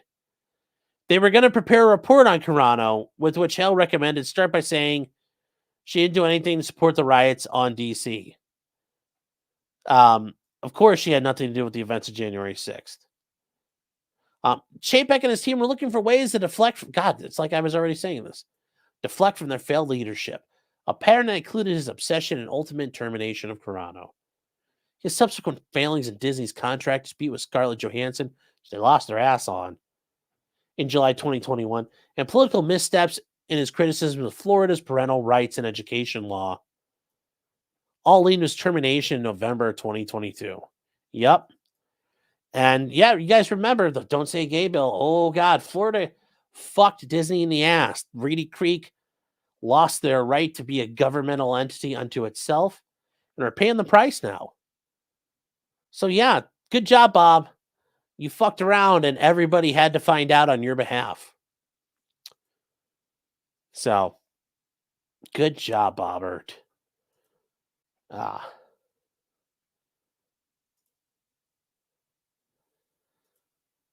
Okay. On January 12th, Carano posted an interview she gave where she was asked about the controversy surrounding a social media post.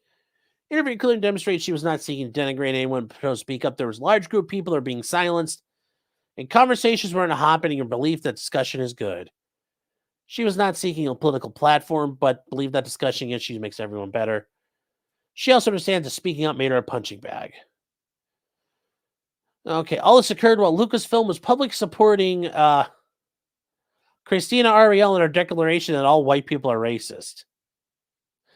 Indeed, the defendants even publicly claimed that people should speak their mind based on their conscience. Of course, when Carano did so, defendants targeted her because her conscience didn't align with her ideology.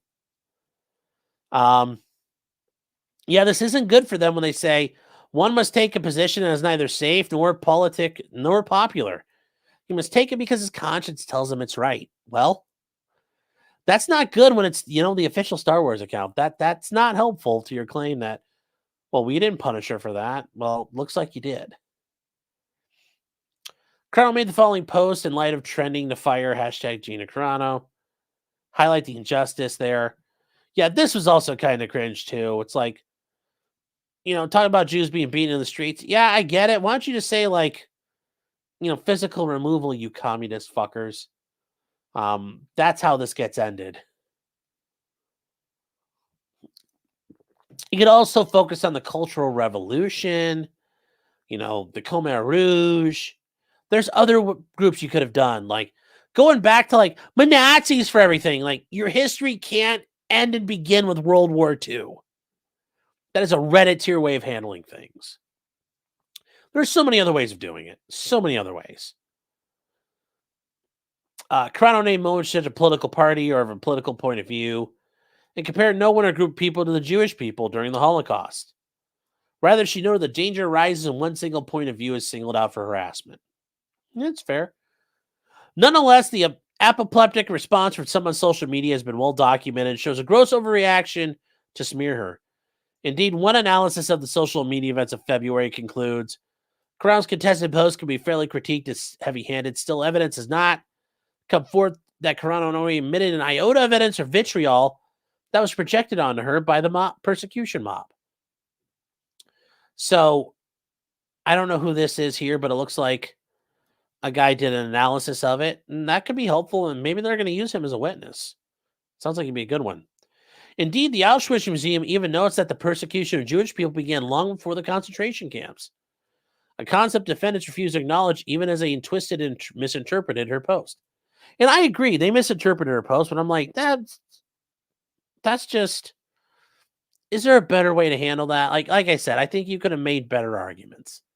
Better ways to do that. I'm just saying. Just saying here. Saying, I just got back from the Mardi Gras parade. How many beads you get? How many times you lift up your shirt?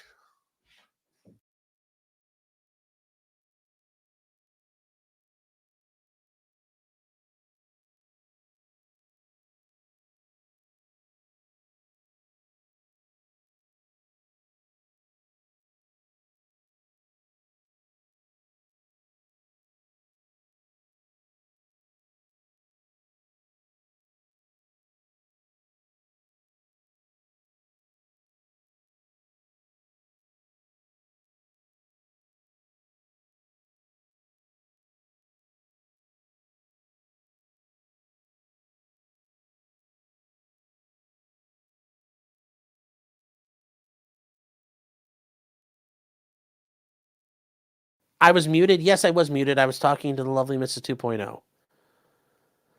2.0. Sometimes I don't want you guys to hear what we're talking about. Sometimes I do. So, just saying. There's a method to the madness. The Auschwitz Memorial. It's another Shoah. When we look at Auschwitz, we see the end of the process.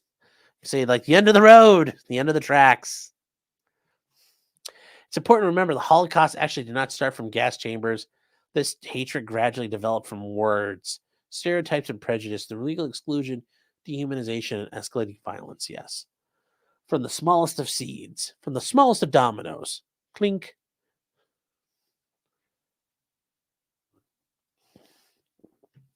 Even Carano's co-star, the late Carl Weathers, yes. Carl was a G. Posted the exact same message, but no action was taken against him. Nor was Weathers accused by defendants of denigrating people based on their cultural or religious identity. Once because Carl Weathers couldn't be fucked with. He was pretty based. Who gets to decide what is appropriate for my children to read?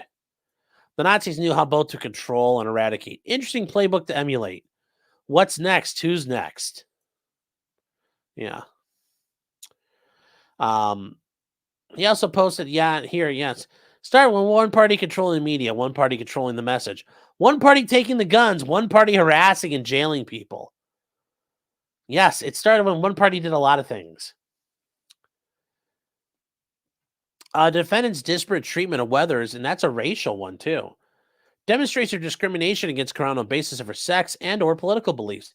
They should have said it's a racial thing too, because she ain't black. Indeed, when he made the same generic statement, Weathers' comments were interpreted to attack Republicans, so he was given a pass by defendants. Now, this is an issue here. They point out people interpreted it. Like, once again, gets you kind of the opinion territory. If people interpret, if it comes down to interpretation, then reasonable minds may disagree.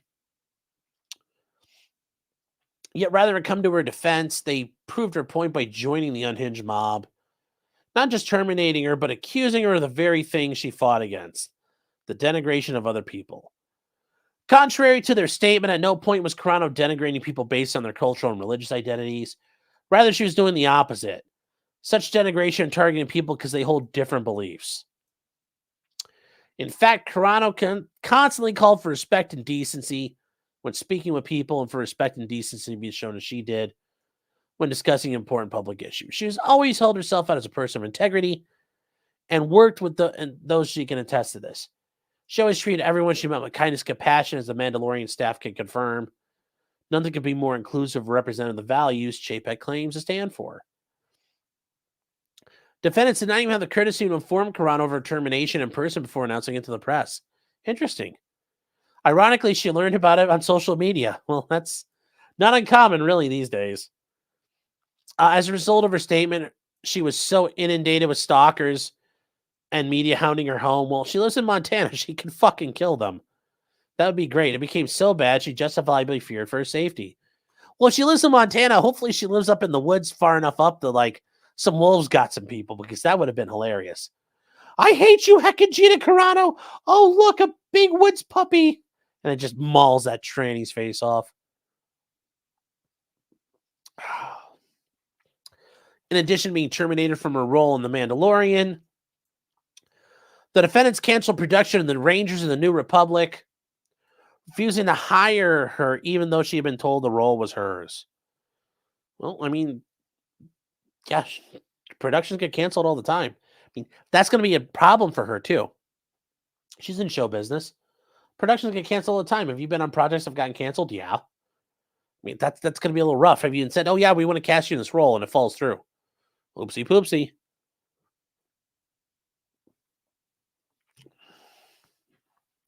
She also been told she was a part of a new series of Star Wars movies based on various Disney Plus series. Thank God. Gina, I'm sorry you got screwed, but thank God that didn't happen. I mean, you guys have seen that big thing Disney was plotting to do. They were going to just turn Star Wars into an AIDS festival. So I'm glad the solar winds would have blown through there just full of HIV. So I'm glad it didn't happen. A group of movies which recently announced the movie based on The Mandalorian. Okay. To this day, when someone wishes to attack Carano's appearance in any event, they frequently cite defendant's statements and repeats the false accusation she denigrated people based on their cultural and religious identities. Okay. Well, oh well.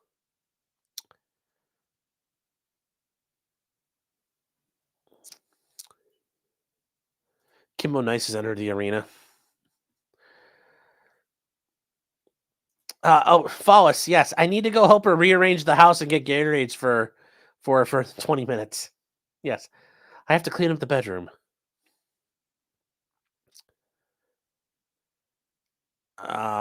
He died just in time for his following. Oh. Carl Weathers like Caesar's wife, above reproach, yes. Nom nom nom lip smack.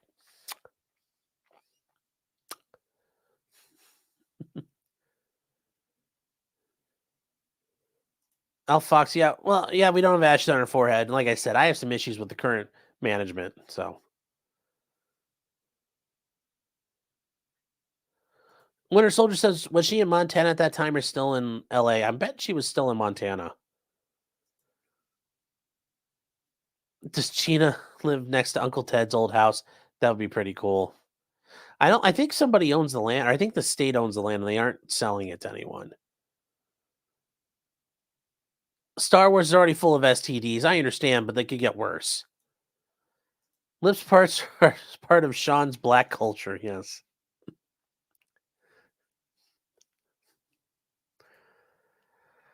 Oh. Thanks, guys. Such decisions, including the harassment targeting and post-termination smear campaign, were made with the knowledge and approval of those qualified as an officer, director, or managing agent under California Civil Code, Section 3294. So the post-termination smear campaign. By way of example, the smear campaign, Carano filmed an episode of Running Wild with Bear Grylls, an adventure program that aired on Nat Geo, owned by Disney. Following her termination, Disney surreptitiously removed the episode that showcased Carano from the show's scheduled lineup, all in an effort to malign her and deny viewers the ability to see who she really is. I don't want to see her and Bear Grylls drinking each other's pee, okay? I don't need to see that part. I understand some of you out there do, but not me. After some protests by fans and intervention by Bear Grylls to have the episode run as scheduled, Disney did show the episode with Carano on May 2021. However, even though Disney ultimately aired the episode, they removed all mention of her name or likeness in any promotional material or listings of the episode. Okay. That's not that big. They still let it run.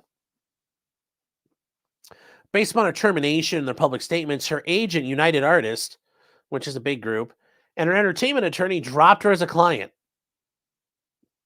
Neither provided her any explanation. Disney may reveal that this occurred at the express or implicit direction of the defendants. And I can see that. For both these guys and the entertainment attorney, look, you have no longer access to our stable. We'll go with other people. Yeah, that's, of course they booted her out. And actually, I have to go pay the water bill, guys, so you're going to have to wait 1 second here. I'll be right back.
All right, guys, we're back. So bring back Doggo. Clyde will come back later. He'll come back on Locals tonight. After here, we're going to go hang out on Locals, guys. So hang out with us. And then tomorrow morning at 11, maybe 11:30, we are going to be talking with Broken Baker. He's been covering the Adam Montgomery trial, which it's kind of like it's a murder trial, but the guy's acting like Darryl Brooks. So should be pretty neat. Too soon. He didn't wash his hands. Yes, I did. I mean, you want to smell? Does that smell like pee to you? Dick Dickenstein says, I got here and there's no host. That's how good it is. I was muted. Well, yeah, because I'm trying to figure out if I got everything set. My bathroom is literally around the corner. If you guys go in locals, you can see that. Because I show you guys because you guys think I like pee in the bottles.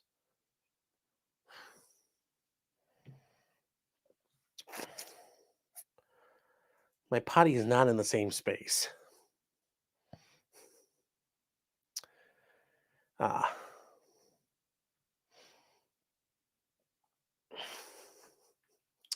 All right, we're going to keep going, though. The numerous opportunities Carano had because of her role in The Mandalorian included invitations to read for new movies, invitations to attend high-profile events, and opportunities to promote her work immediately stopped after the public statements regarding her. Yeah, imagine that. All the communists in Hollywood fucked her over. Like, no duh. All the fellow travelers, everyone.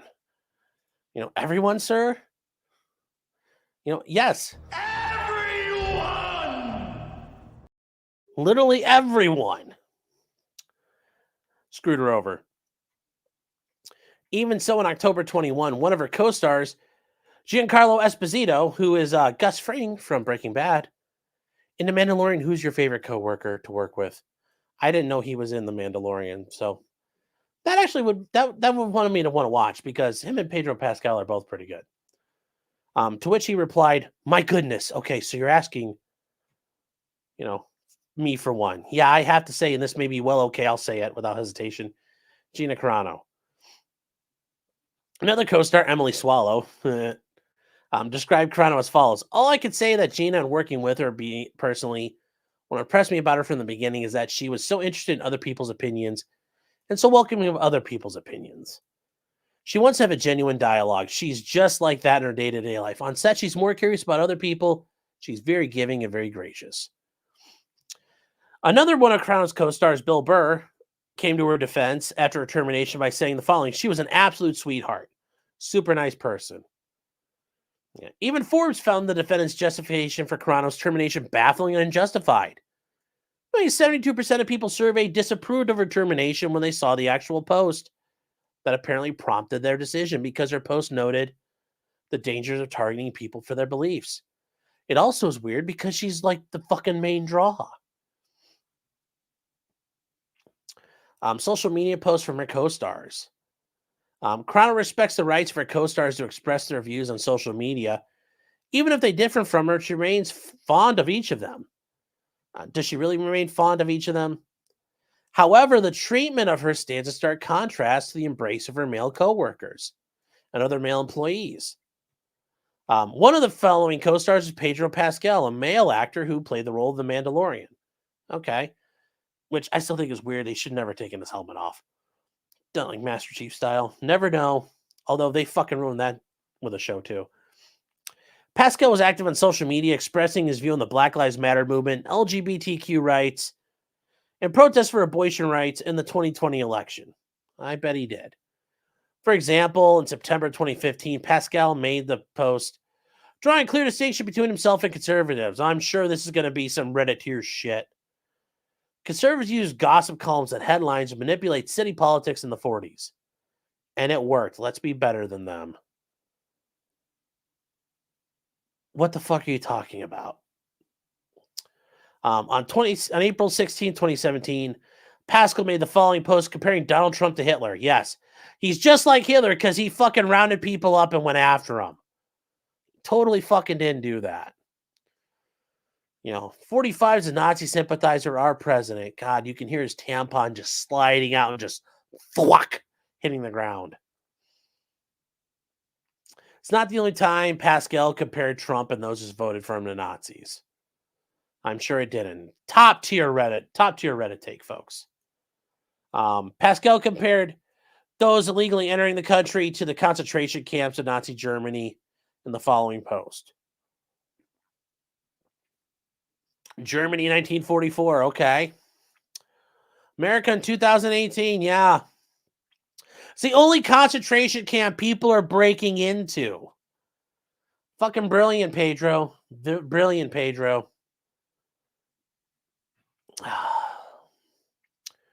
And again on Pedro made a following post, only deleted afterwards, okay? Losers in 1865, losers in 1945, okay. Losers in 2020. I mean, how's it going to look when it's like there's a win? It's like, don't call it a comeback. You know, we've been here for years. Defendants did not comment on, let alone condemn Pascal's social media comments. Yeah, which is stupid because Michael Jordan once stated, Republicans buy sneakers too.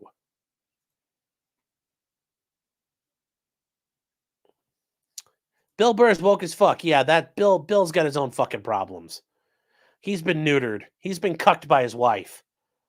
I mean, yeah, so he can talk about all the shit he wants to talk about, but Bill Burr has been buck broken. Bill has been Bill broken. That's what happened to him. Yes. Cocktail breaker.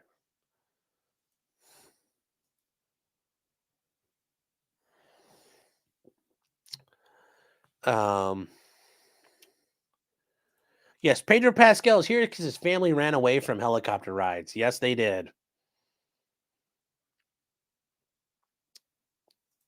Tilly says, what's that symbol, Sean? Can you remove the red paint? I don't know. I wish I could erase it. But no, I can't. It's meant to be the 45 logo. So, like, this is the 4 and that's the 5. Is there a clever way of calling Trump a Nazi? On June in 2020, Pedro posted 2 Disney-owned Muppet characters, Bert and Ernie. Bert, hello, Bert. Bert, are you taking prep, Bert? Bert, I think you should get tested, Bert. Promoting Black Lives Matter and defund the police. Yes, because we have to like wire in that everybody's gay now. Yes. And defund the police, which is hilarious because there'd be mobs out there of psychopaths who would kill you two. I've always thought that's hilarious. People want to defund the police are the first people who are going to die. But what do I know? Upon information, believe Pascal was not disciplined, required to view documentaries of these groups or speak to individuals with contrary points of view. Well, yeah, was he going to have to speak with me for like 90 minutes? And I'd just be like, yes, now he's a base Chad.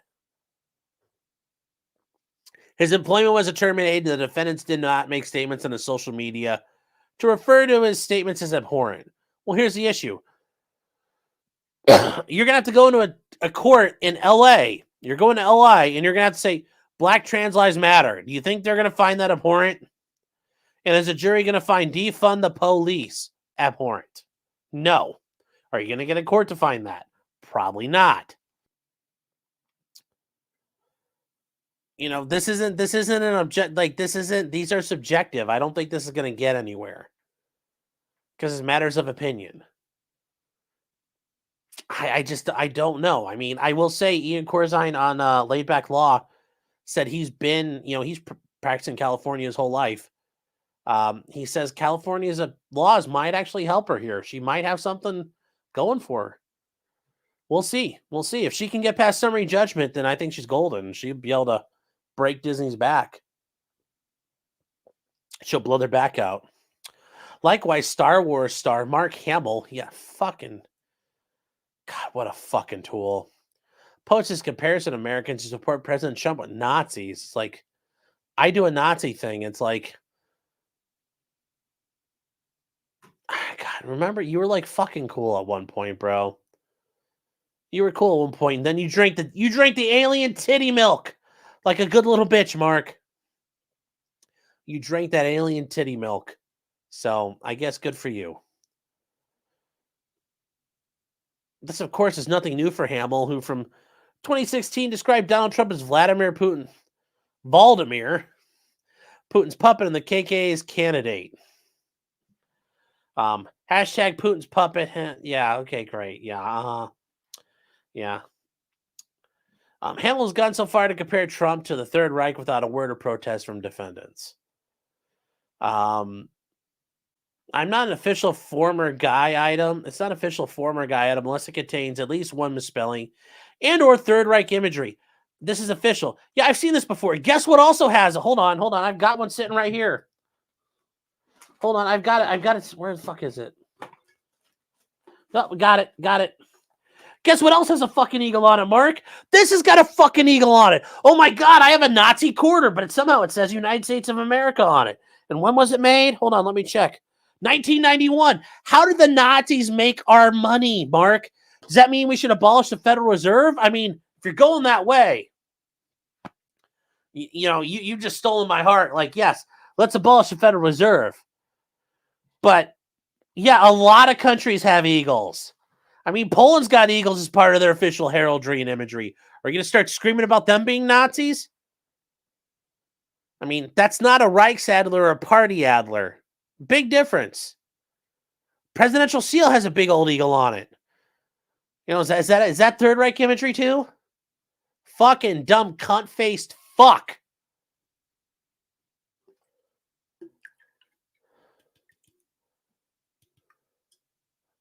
Yes, I said that. Cunt-faced fuck. I learned that swear word from my mom. It's a really good put down. She called one of her coworkers that when I was a kid, and I'm like, I'm keeping that one. I took it down and put it in my back pocket. Saved it for a rainy day. It's been very helpful since then. Imagine when you're on the bus, when you're in the back of the bus and everybody's talking about swear words, and you call somebody a cunt-faced fuck. That sounds like a fucking TKO. That wins. And you're just like, it's done. I'm done. Nobody can stop you at that point till somebody else comes back with something good, but it usually takes a couple of days. And unlike Carano, when Hamill was accused of liking a transphobic tweet, his explanation was accepted by the defendants. Ignorance is no excuse, but I liked the tweet without understanding what the last line or hashtags meant. It was the first 4 lines I liked and didn't realize any transphobic connotation. Dress however you please, call yourself whatever you like, sleep with any consenting adult so you have you. So hold on, public school, 1, 2, 3, 4. Live your best life in peace and security. Okay. Before women on their jobs for stating that sex is real. Yeah. Yes. Apparently, yes, Mark. Once that girl dick, I'm sure if they could have grafted a girl dick onto the alien titty milk coming out of a girl dick, Mark would have just been like, I don't need the bottle. He had just been getting his Fozzie Bear impression going on. Waka, waka, waka, waka, waka. I'm sure that's how he would have handled it. Oh, no action was taken against Camel. And if you guys don't know, J.K. Rowling, even though I didn't like Harry Potter or never read it, based as fuck, girlfriend. Queen of the Turfs. Queen of Turfministan. The home where turfs live. I'll give her credit where credit's due. From high up on the battlements of her castle, fighting the good fight. No action was taken against Hamill. On the contrary, he was allowed an appearance in the closing episode of the 2nd season of The Mandalorian. Defendants even rehired Guardians of the Galaxy director James Gunn after he made a post where he's like, I like it when little boys touch me in my silly place. And the best thing about being raped is when you're done being raped, and it's like, woo, this feels great not being raped. Yeah. And the Expendables are so manly, I fucked the shit out of the little pussy boy next to me. The boys are back in town. Yeah, that one's not a good. That one's really bad for Disney. The fact they let that happen, like, yeah, that's not good. That actually is a bit of an issue. It makes them look bad. Now, is that something that this is not a mic drop moment? But if this gets to like the deposition stage, that will be fucking hilarious why Bob Chapek defended that. Like, Mr. Chapek, do you like little boys getting fucked in the ass? Is there something you want to tell us here? Because he can still be subpoenaed. Yes, people care about Gina being persecuted for free speech. Yes. So. Those are just jokes. Yeah. Just jokes. Dude never read Harry Potter? Nope. Harry Potter came out when I was in high school. No, I was like the 13-year-old boomer reading Tom Clancy books and shit. No, I've never read Harry Potter. Read Lord of the Rings. And then I read Tom Clancy stuff. And then I started reading like, all kinds of stuff like that. So Harry Potter and the Prisoner of Azkaban. Read The Cardinal and the Kremlin. That's a good fucking book.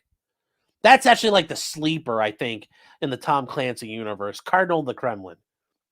Red Storm Rising, yeah, that's pretty good. Red for October, yeah, they made a movie. Some of All Fears, I don't understand why people like that one. Like even with Ben Affleck, like the whole thing, the movie is not that good. Even the premise of the book, not my thing. Cardinal the Kremlin is a phenomenal book. It is a great spy spy book. Very, very good. If you ever get the chance to read it, it's awesome. Deals with Star Wars, like the Strategic Defense Initiative, all kinds of cool shit. And then Rainbow Six isn't a bad one either. I was reading Uncle Ted. I've read all kinds of shit. Very anti-Harry Potter. Yes, read another fucking book. Louis L'Amour when I was a kid. I fucking read a couple of those because my dad had he had some because where he worked at, there were books in the break room and somebody had like all of them. And Louis L'Amour wrote a million fucking books. All Westerns. Yeah, and I've read a ton of those. Louis L'Amour, fucking prolific writer. So, Dean Koontz, yeah, Dean Koontz is okay. Flight of the Intruder is dope. That is a good fucking book. So, I've loved it, but I've been on an extended kick for the past. I read it in Spanish.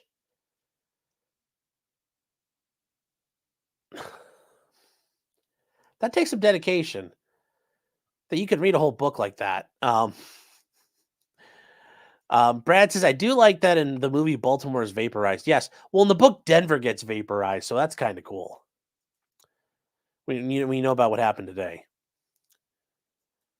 Maps nailing the wall since 1969. Saying some people would say White Claws suck. Yes. And those people don't know what they're talking about. I should really be sniping MG Law right now. Is he reading the Turner Diaries? Because that'd be pretty based. Otherwise, we're going to finish this up. We're almost done.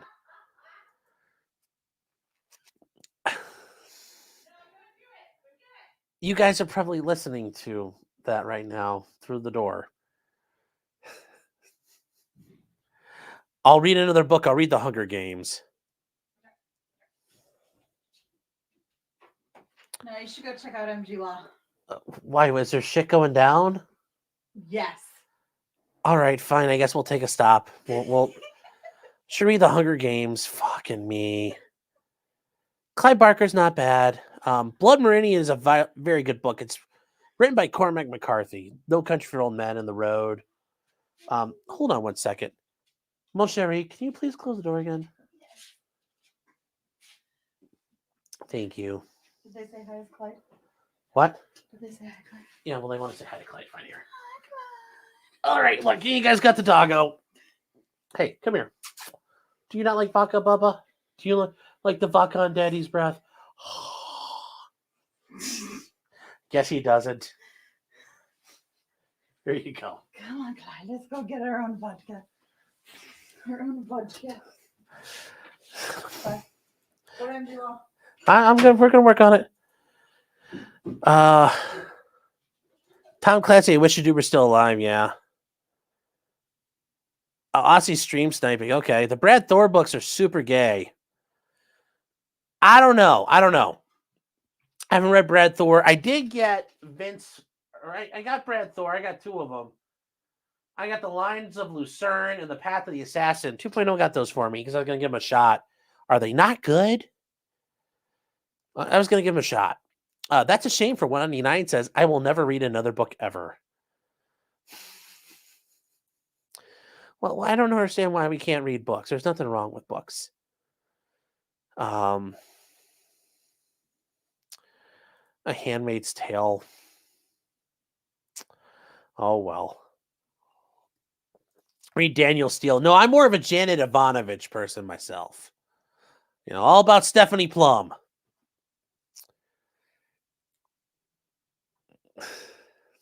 Pull it, Boomer. Look what you savages did to the dogs. Yes. MG Law's about the climax. All right. God damn it. All right. Let's see here. What's MG Law doing? It says he's not live. Is he live right now? MG Law. Oh, he's on. All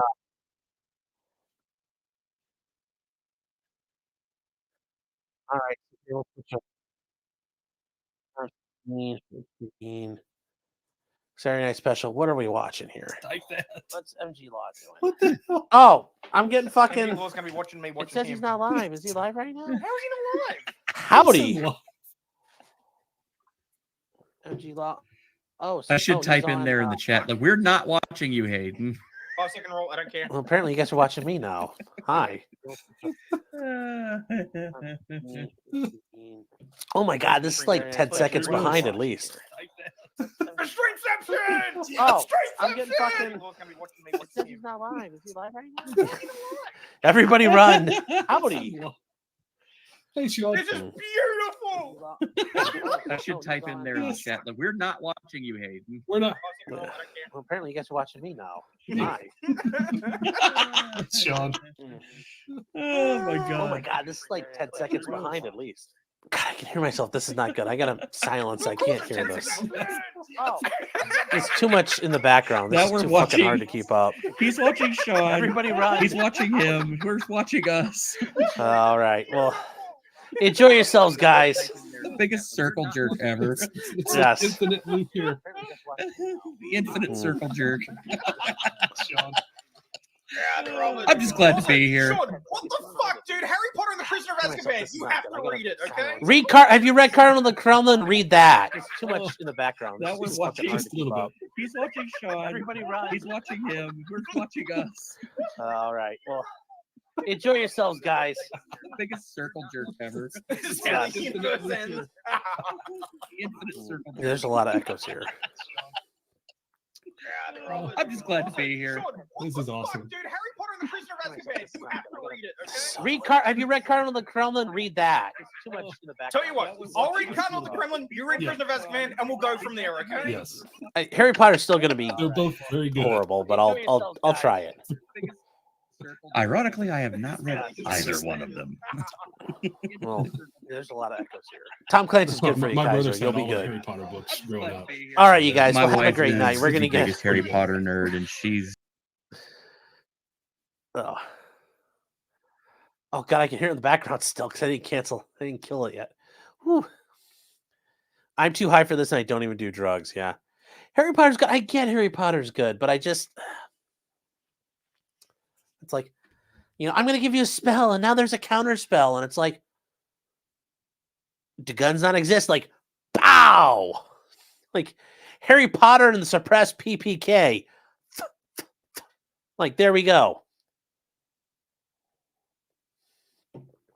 That's how it should have been handled. Or Harry Potter and the pipe bomb of justice. This is saying good night, thank you, everyone. Well, good night. Yes, Harry Potter and the prisoner of Alakablam.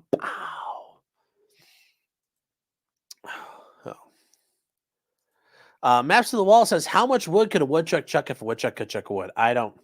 A lot of wood. A lot of wood. Fair Frozen says, cheat and watch the movie. Yeah, I'd probably be okay with that. I'll Spark Notes it.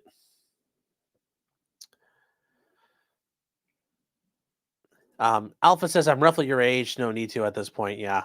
Vodka Blood says, local show or no? Oh, we're doing locals after this. 100% we're doing locals after this. We got to finish up, though. We got to finish up. We go through. There ain't no part 2 or part 3 to this. We get it fucking done. We get it done. Do not watch the Harry Potter movies. Oh, because those aren't true to the canon. Oh. So here we go. All right. First claim of relief, wrongful discharge. Now, you guys are saying, you might say to yourself, look, California, well, it's wrongful discharge. Well, is it at-will employment? Yes, but it's California. And here's the neat thing about California. It's a world unto itself. For example, when you're taking the bar, basically California has its own special bar prep. In law school, when you're taking classes on property, contracts, whatever, there are many different companies that offer study aids that if you buy one of them, it probably works in the generic survey, like contracts. When you learn that, you take what's called a survey level class, the basic bitch ideas that generally everybody has. So you'll get a basic, like your study aid. One brand is called Examples and Explanations. They'll say contracts. Okay, cool. For California, a lot of these companies do a special one that says California contracts, California style. Because California is that much different. California is really its own separate little world. Like I couldn't just, even if I could afford to pay some money and start practicing California, I think that'd be very ill-advised because California, the law, everything is different there. So their labor code allows for certain things. So she realleges and incorporates and references all prior paragraphs of this complaint as though fully set therein. That way you don't have to repeat them. So this section 1101 says, no employer shall make, adopt, or force any rule forbidding or preventing employees from engaging or participating in politics or becoming from candidates for public office. Now, why is this an issue? Well, it's California. You got a ton of movie stars. Controlling or directing or tending to control direct political activities or affiliations of employees. Now, why is this important? Well, it also reflects the movie stars in Hollywood, because guess what Hollywood had a big problem with? Well, they had a big problem with the House Un-American Activities Committee talked about, and then Senator Joseph McCarthy talked about it. California was full of fucking communists in Hollywood. In fact, Hollywood is pretty much all communist.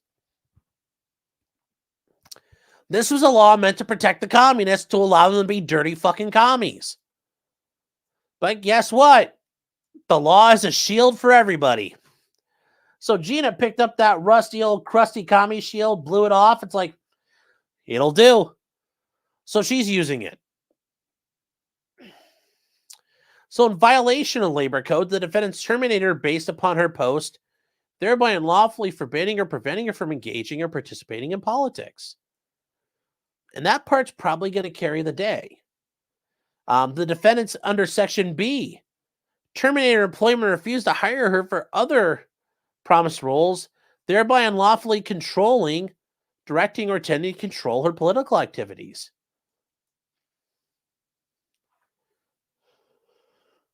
They talk about violation of Section 1102, that they coerced, influenced, and attempted to coerce and influence her because of her post by means of a threat of discharge or loss of employment. Notice they use these words, and you see them right here. Threat of discharge or loss of employment, to adopt or follow or refrain from following or adopting.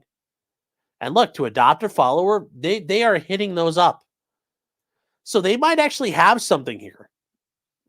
And the defendants actually carried out that threat of discharge. Okay. The termination of her employment, refusal to hire her, was substantially motivated by her disagreement with her political beliefs. And the statement by Bob Chapek is going to be very damning because it wasn't just like her manager, the person right above her, or some asshole at Lucasfilms. It's Bob Chapek, the fucking swinging dick of Disney. That's very important. That's very critical here. Because what he said goes. He said, I don't fucking want her. Get her out. He's like Vincent McMahon. He can go, yes. I want more black dicks, more gayness. Make her black and gay. More. And guess what happened? We got more and more of it. Kathleen, more. I want them shitting on each other, Kathleen. The defendants attempted to curtail her political activities outside the workplace and control her expression and standing alone implies an employer policy in violation of those two sections. And they are citing a couple cases out of the Northern District of California. And notice they are, and this is good here. If the plaintiff had been instructed to curtail a gay-oriented activities outside the office, this would constitute a violation of 1101. So that would also include non-gay oriented political activities. They also cite another case. The allegation was terminated as a result of his political activities sufficient to plausibly suggest the existence of such a policy. That's some good shit. That's some good shit. Yes,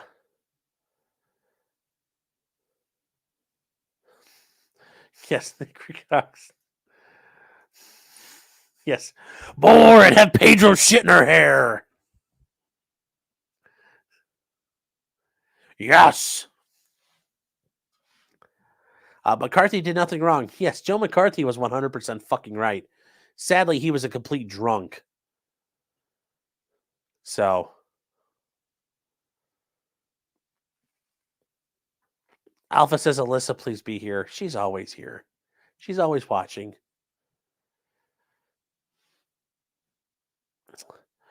Darcy says, won't they say we tried to work with Carano? She didn't respond well to the training rule. This implies doing the training is not a good idea and that you'll get in trouble for that. That trying to do the training is a bad fucking idea. So I would argue that's not a good idea to do the training. The termination of employment and the refusal to hire for the other promised role serves as an implicit warning and message that departing from the liberal perspectives would not be tolerated.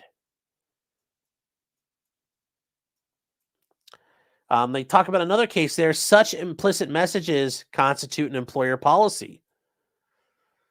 The defendant's actions were done with the knowledge or approval of everybody as part of the California Civil Code.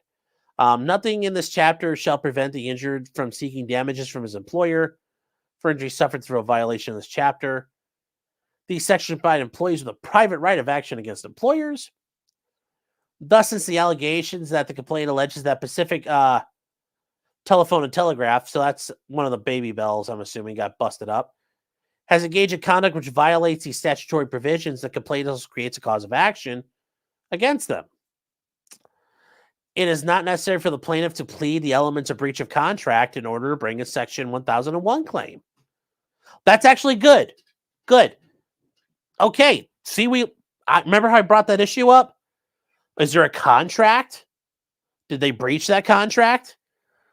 That's good for Gina because I was saying that was going to be a problem, but it sounds like California is like, don't have to do it.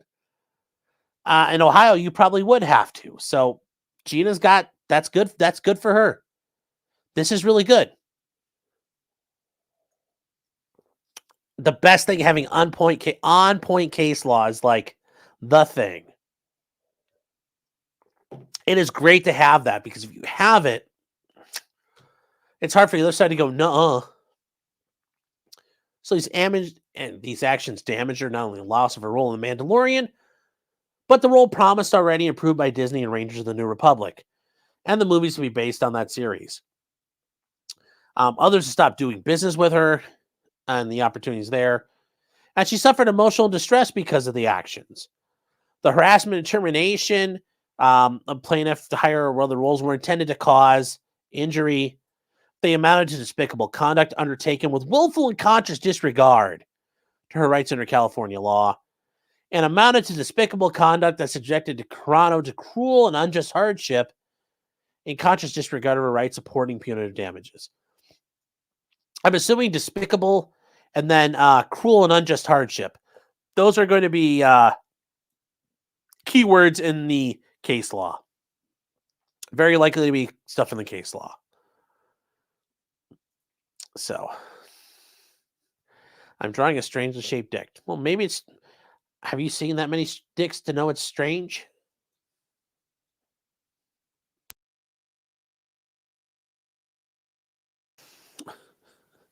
Carl Weathers is twerking in his grave right now. The training violates the EEOC laws as well. Yeah, but she's probably not going to get anywhere in federal court. That's why she's going to state court. Alpha Fox saying this looks like constructive termination. Yeah, well, remember, so there's a concept in employment law, constructive termination. that you make it so shitty for a person they quit. Now, typically with constructive termination, though, you're following the rules and you're doing everything right, but you're making the person quit. So, like, they bring Gina back and say, "Okay, fine, you have a job with us. You're counting paper clips in the office. You're not doing your job anymore. You're going to count paper clips." Well, she'll say, "Fuck it, I quit," and then they can say, "Look, see, she had a job and she quit. She didn't want her job. We gave her a good job. We'll pay you the exact same. It's just you're doing this now." So constructive termination falls into that situation. But typically it's not using illegal things at that point. But that's how you get to termination. Although, basically, is it and here's the thing. Yes, it's to the point where you don't want to be there anymore, but is it creating the hostile work environment? You have to be careful when you use that term, because hostile work environment is an actual term of law. It's not just a term of art, but it's an actual legal definition. So yes, you're making it a place you don't want to be there anymore. But I'm not sure we're at that point. This was just a hostile work environment, I would argue, not a constructive discharge. Likely they were setting up for constructive termination, more likely. Yeah, I think they were just doing whatever the fuck they wanted ultimately. But I get where you're getting at. I could see, like, eventually they were going to try to run her out of town, but if she had bent the knee, I'm sure they would have been happy to make shekels off her back. Second claim is wrongful discharge and refusal to hire under the California Labor Code. So Section 98.6 says you should not discharge against an employee or in any manner retaliate, discriminate, or take adverse action against an employee or applicant for employment because the employer or applicant engaged in any conduct delineated in this chapter, including the conduct described in section subdivision K, which we don't have here, or because the exercise by the employee or applicant behalf of himself or other rights afforded to her. Okay, we don't know what that says here, but we'll get to, they're citing the parts we need to know. Any employees discharged or threatened with discharge, demoted, suspended, retaliated against, subjected to adverse action, or in any other manner discriminated against in the terms and conditions of their employment because the employee engaged in any conduct delineated in this chapter, which we don't know, shall be entitled to reinstatement and reimbursement for lost wages and work benefits caused by those acts of the employer. Now, she's entitled to reinstatement. I assume they're reading that right and that's correct and applicable. Would she really want reinstatement? No, because that's where you get the idea of a constructive termination. Or at the very least, fine, like, she's entitled to her job back. As a remedy under common law, that would be considered specific performance. That, give me my job back. In this situation, it's statutory, she's entitled to get her job back. But would you really want your job back? So, and this is something I brought to people before. My company, they fucked up and they're offering a settlement. I told them, take the settlement. If you go back to work, they're going to fucking hate you. You're going to hate them. Do you really want to work for these fucking people? Gina, do you really want to work for these fucking people, or do you want a check from them? I'd rather have the check, because they could bring you back and say, okay, fine. You're back on the story of the Mandalorian, except now Chewie's going to haul your ass out with a blaster rifle in every episode. Every episode, it's you just getting fucking drilled. Every episode, it's you and CGI Carl Weathers, and he's just blowing your fucking mouth out with his big, meaty black cock. Like, do you understand? Like, that they could write that as a script. Or they could write it, she's a big old fucking, like, she's a vegetable. She's just retarded now. She got blasted in the head, so she's like, "Nah, I'm Mandalorian!" the whole time. They could do that. Or they could kill her off every time. They could do a million different things to her. Or every episode could just be like, fuck you, Kara, fuck you, Kara, the whole time. It doesn't matter. So are you really sure you want to go back? No, I want my money. I want them to fucking bend the knee. That's probably more of what she wants anyway. I doubt she wants back on the show. And besides, if they started the movies up, do you really want movies from these cocksuckers? No. You wouldn't want that anyway. Alpha Fox says, okay, I'd watch. Iman Reggie says, how meaty are we talking? Like the meatiest cock you can think of. Like Vosh, like when he thirsts over those horse cocks. Like the biggest fucking horse cock just splitting her fucking mouth in half. You know, she has to, like, they'll CGI make her unhinge her jaw like a snake to take it. That's what's going to happen.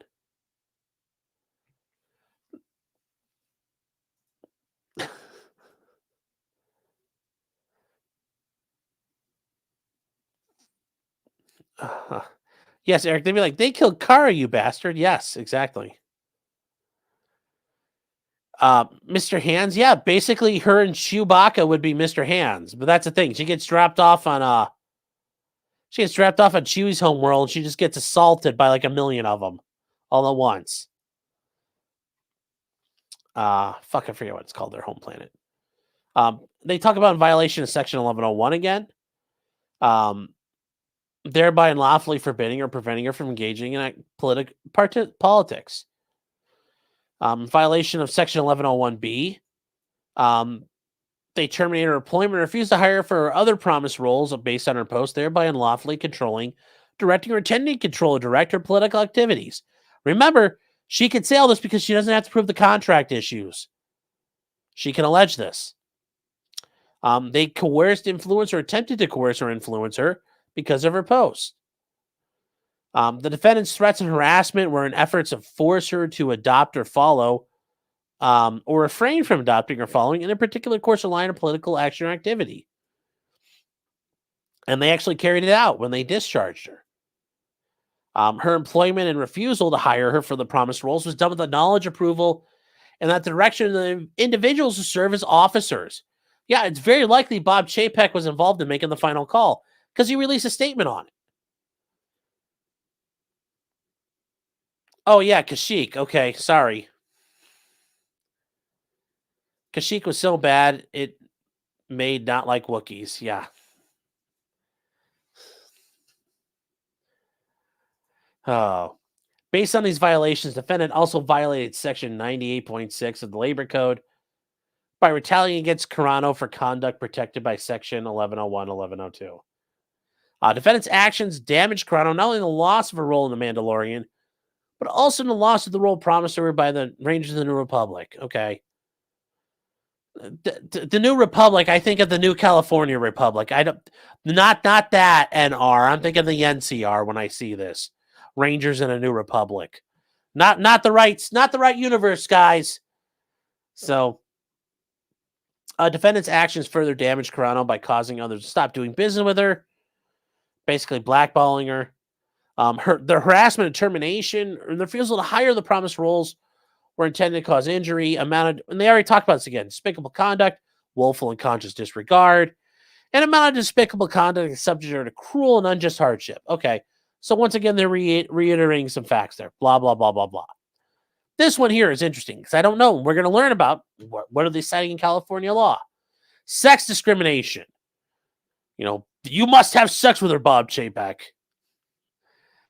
So, for an employer because of race, religious creed, national origin, ancestry, physical disability, mental disability, reproductive health decision making, medical condition, genetic information, marital status, sex, gender, gender identity, gender expression, age, sexual orientation, veteran, or military status, refuse to hire, employ, or to bar or to discharge a person from employment because of that. And they did treat her differently from her similarly situated male coworkers. I wonder if they have something saying the opinion stuff doesn't matter or there's a presumption. She was counseled, harassed, and forced to attend meetings with people who sought to have her fired due to her social media post, while male coworkers didn't have that issue. She was ultimately terminated because of her social media post. Okay. She was defamed when the defendants publicly mischaracterized her social media post and her character, resulting in the loss of her agent and attorney, as well as future employment opportunities.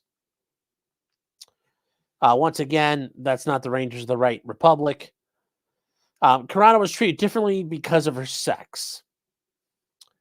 she suffered compensatory damages and emotional distress as a result of the actions. Wonder if she's going to file an IAED claim in here. What we'll see in a second.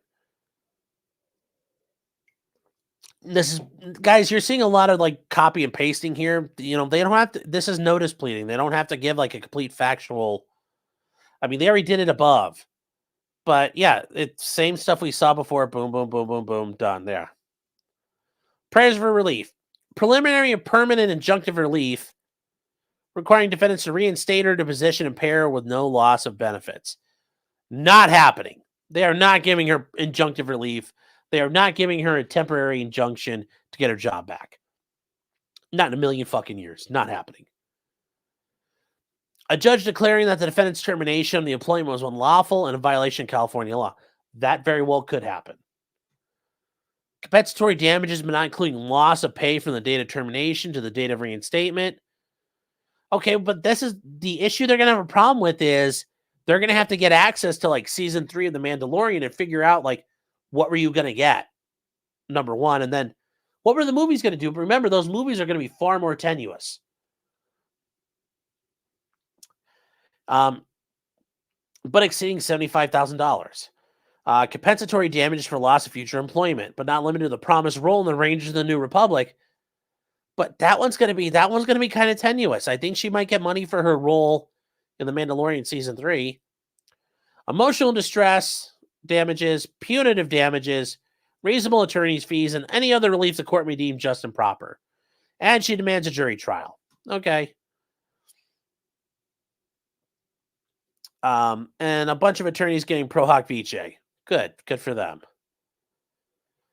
Apparently Gina Carano can get her attorney set up, but Russell Greer can't. So, and you're allowed to file and put your names on this because there's already an attorney who does have a California bar number and is already in the Southern District or the Central District.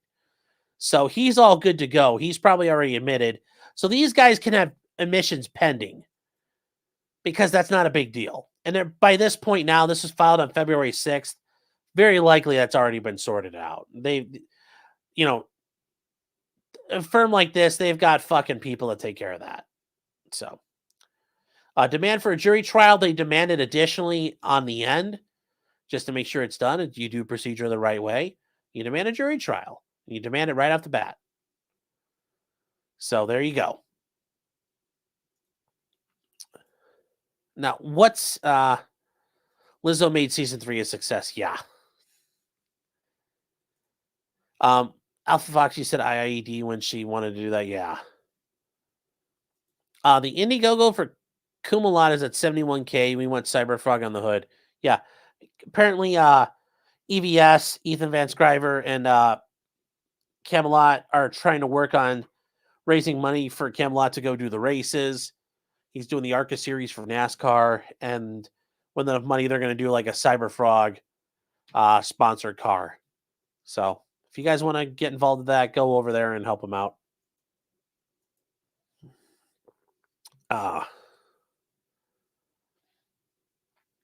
So that is kind of where we are with everything. Garrett Pace, goddamn, the Vince stuff never goes old. It's evergreen. I hope so. That's easy. I can do. Now, what is this going to mean for her? She's not getting the job back. But remember, like I said, do you really fucking want that job back? No. Now, her attorney probably put it in there because you asked for everything. You asked for everything because you know what? If you don't ask for it, you're never going to get it. And you ask for a million things that you're legally allowed to ask for and demand. It's going to be something you could throw away in negotiations. I mean, is this going to get all that trial? No. I doubt it. And even if we did that, that's a long way away. The amount of the discovery in this, the motion practice, you're looking at probably like at least 3 years before this gets going, I bet. And it's in federal court, so we'll never get to see it. But what happens? I think they survive summary judgment. I think they survive it. If they survive summary judgment, Disney's going to ask them, what do we got to do? And I'm sure part of it is Gina wants them to fucking say out loud, we were wrong. And I don't know if Disney's going to agree to that. That's a big thing for them to admit they did wrong, and I don't see it. So, yeah.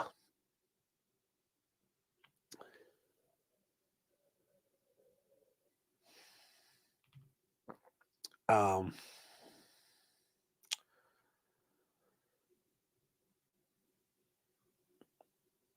Fox says it's like listing all the affirmative defenses when you're a defendant. Yes, to an extent. But when you do it as a defendant, you're covering your ass because you don't know what you're going to find and may later claim. June is correct. The process of the punishment, as far as Elon is concerned, yes. And that's the thing. Daddy Elon sitting in the back just fucking cutting checks. He don't care. Even Twitter went under. Twitter lost all value tomorrow. He still has fuck you money. And he will fuck Disney with his checkbook. So that's the other problem Disney has to realize. Gina's not going to run out of money. Elon is, in a way, Elon's bankrolling her. Gina's Elon's champion. So, yeah, they can't run this. They can't run the clock out on this and outlast Gina. Elon will fucking write checks until the cows come home. Now, I mean, there might be issues in discovery. We don't know. Remember, this is just a complaint. This is one side of the story. We don't know yet. I mean, sure, Disney's going to say Lamau, bruh, to a bunch of stuff, and it'll be interesting to see what they respond with. And when they do respond, I mean, we'll cover it, but I'm sure it's going to have its own, they're going to have their own angle, but I'm sure they're going to make some factual allegations that are going to be like, we didn't know that. I'm sure there's going to be some we weren't aware of. Now, are they going to lie and bullshit their way through some of it? Probably a little bit, or put their twist on it. It's your job. But they're not just going to make things up. But I think Gina's got enough to survive. California's employment law is very robust. It's very strong. It's very pro-employee, especially for those in Hollywood. Remember, a lot of those laws were meant to protect all the commies and assholes from the evil Republicans and right-wingers that were dominating California government until like the 80s. So we'll see what happens. We'll see what happens. But I think she can survive summary judgment. Because notice there wasn't a claim in defamation. They said she was defamed, but she's not filing a claim in defamation. This is all employment law, which is really good for her because you don't have to prove it to be exactly defamatory to a defamatory standard. It's going to be really fucking with her in her job. And I think that makes it a lot easier because it's not a defamation case. And like I told you, all that stuff about opinion, I think a lot of that's going to go to the wayside because now it's the standards of how the employers were looking at things. So I think that actually helps her. Even though some of this may have been opinion, there's no defamation case. It's all straight employment law, which is not sexy. It's boring and monotonous, and it's a millstone around your neck to do. So I think Gina's in a little bit better spot than I thought she was. I thought there was going to be some defamation thrown in there. Glad there's not. They were smart not to do that. That would easily get tossed. So Disney will die on they will die on that mountain of tranny cocks. Yes, they will. You don't see how they did her wrong or don't see them admitting it. Oh, I see how they did her wrong. I don't see them admitting to it. They won't back down. They can't afford to back down. Disney is on the defensive. You know, all the shit happening in Florida, they are getting BTFO'd in Florida, and it's going really bad for them. Disney was a institution unto themselves, and they just got butt-fucked by the state of Florida and Ron DeSantis. They've taken massive hits in their earnings calls. When you guys watch Valiant Renegade and WDW Pro, they talk about it. It's so bad, Bob Chapek got fired, and they brought Bob Iger back. He's the former CEO of Disney. Because everything has just gone to shit. They made too many characters black and gay. And it just boom. Like, I'm not joking. They crash and burn. They have eaten shit lately. Most of them, like everything they're doing is fucking tanking. They are tanking like motherfuckers. So they've got to come up with a new plan, and Bob Iger's their new plan. Bringing them out of retirement.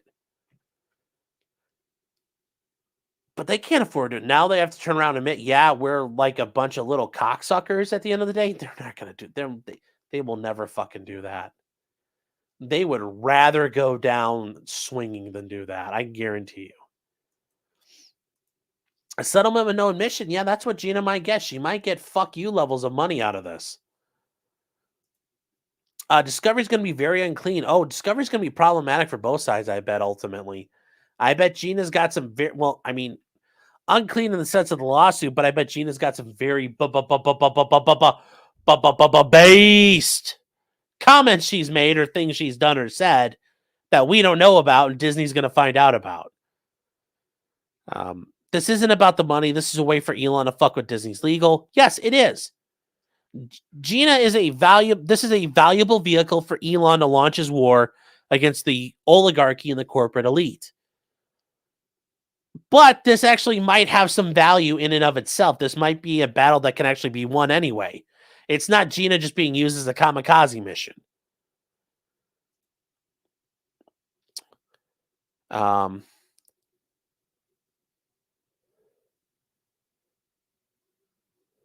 This is going to find her calling them kikes or something hilarious.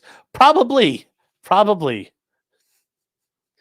You're right, Russell. No brakes. No brakes, all gas. Gas.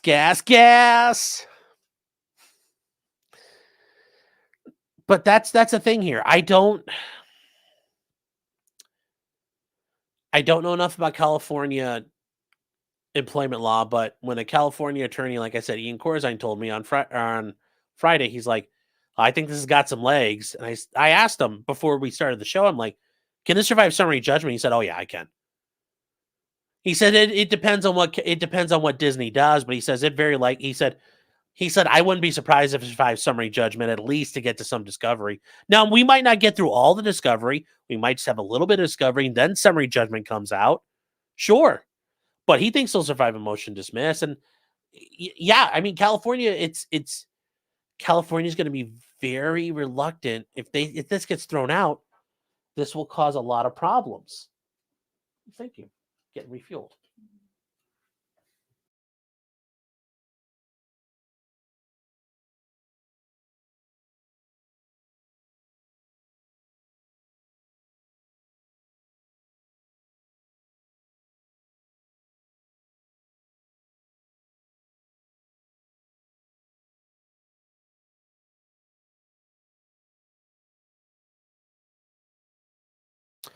All right, guys. Sorry, I had to get top back off. We were doing some programming planning there, doing some show business stuff. I don't know. Here's what I'll tell you. I'm not licensed in California. I know enough to know that I don't know fully. I do know that California's employment law, though, here's the problem. If they fuck Gina Carano over just to fuck her over, then that sets precedent that could be used against people who they want the law to protect. So there is a bit of a public policy interest in saying, well, it has to protect everyone equally. The law has to be equal application of the law. So I think she's going to be okay with that. I don't think the issues about defamation and whatnot going on there are going to be harmful to her like that. She has comparators. That helps. Yes. I'm assuming, though, especially with Elon, they could do the research. Like I said, they're going to have to get all this shit together like Johnny Depp did. Fucking army of experts, like analytics out the asshole. This is going to be a game of analytics. So. This VR says Iger was not always in charge. Yeah, I understand he was always there, but he was the dark hand controlling from the shadows. But Chapek was in the seat. Iger never left. Yeah, but he wasn't CEO.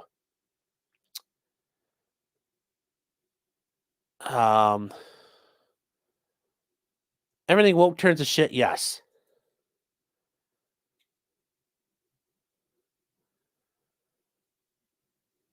Iger's a commie weatherman. Fuck that guy. You mean like the underground weathermen or what? Because I didn't know that. Shouldn't you didn't like the Red Panda period movie?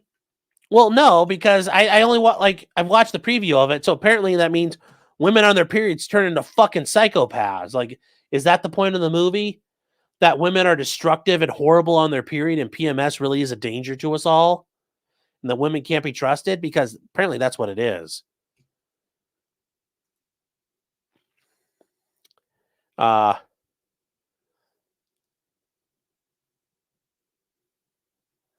Elon is part of the oligarchy, sure, but I'm fine watching somebody like he's going after people, and I'm fine with somebody in the the oligarchy becoming an insurgent and start gunning down everybody else.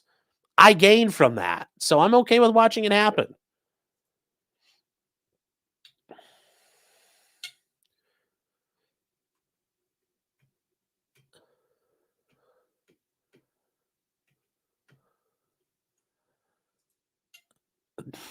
When the world is mid, you are gas, you are gas. You hit different. Yes, you slap. Yes, you slap. Oh, no. No.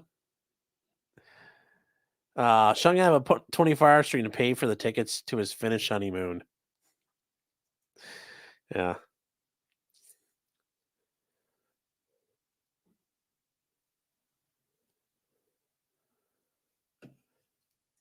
They said put the bag of cocaine in the basement with the full auto M60s. I read lips.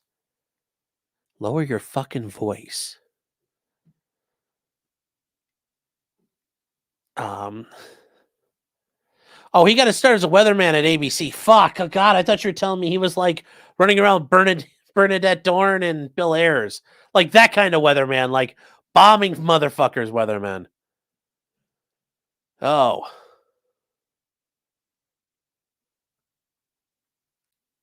So, I didn't watch the movie about periods. I literally watched the preview, the trailer. Was it only Asian women? I don't know, because it's like apparently like no, because Toronto's dominated by like Pakistanis anyway, so and Indians. So it'd have been a bunch of Pakis and Pajits running around.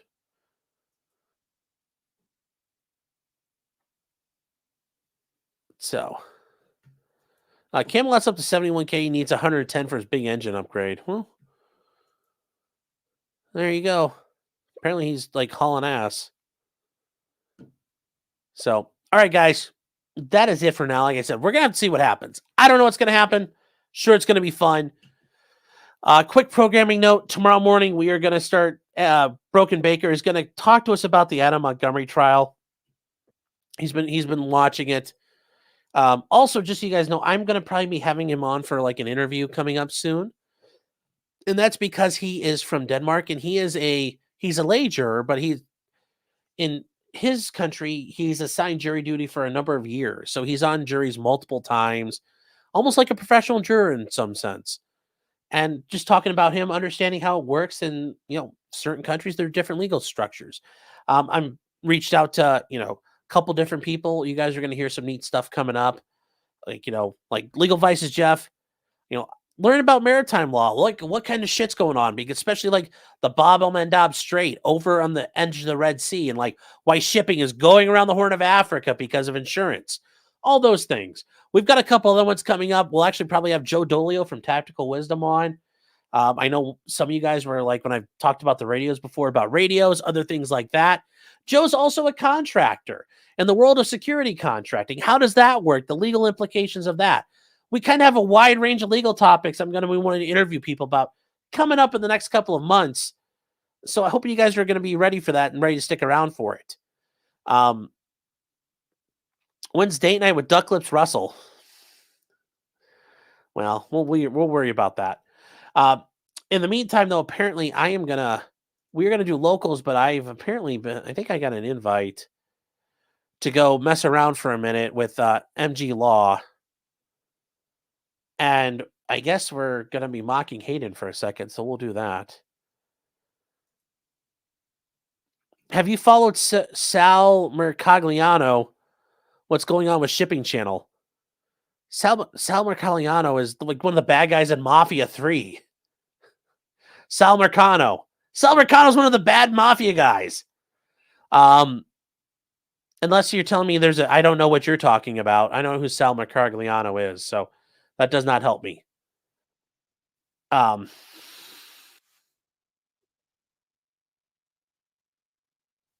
We'll have to figure that. You'll have to help me figure that one out. Checks. I don't know what we're talking about. But we're gonna go over to MG Law for a minute. Probably hang out with him for a little while, and probably about 11:45, we'll start up the local stream, guys. We have some fun stuff to hang out with. So just give me a second here, and I'll redirect you guys.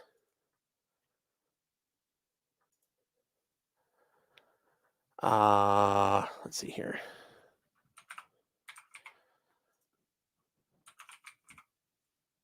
MG Law is doing a Saturday night special. I'm going to send you guys over there. So I will see you guys in a minute. And like I said, 11:45, we're going to be over on locals. So have a great night, guys. See you then. Bye.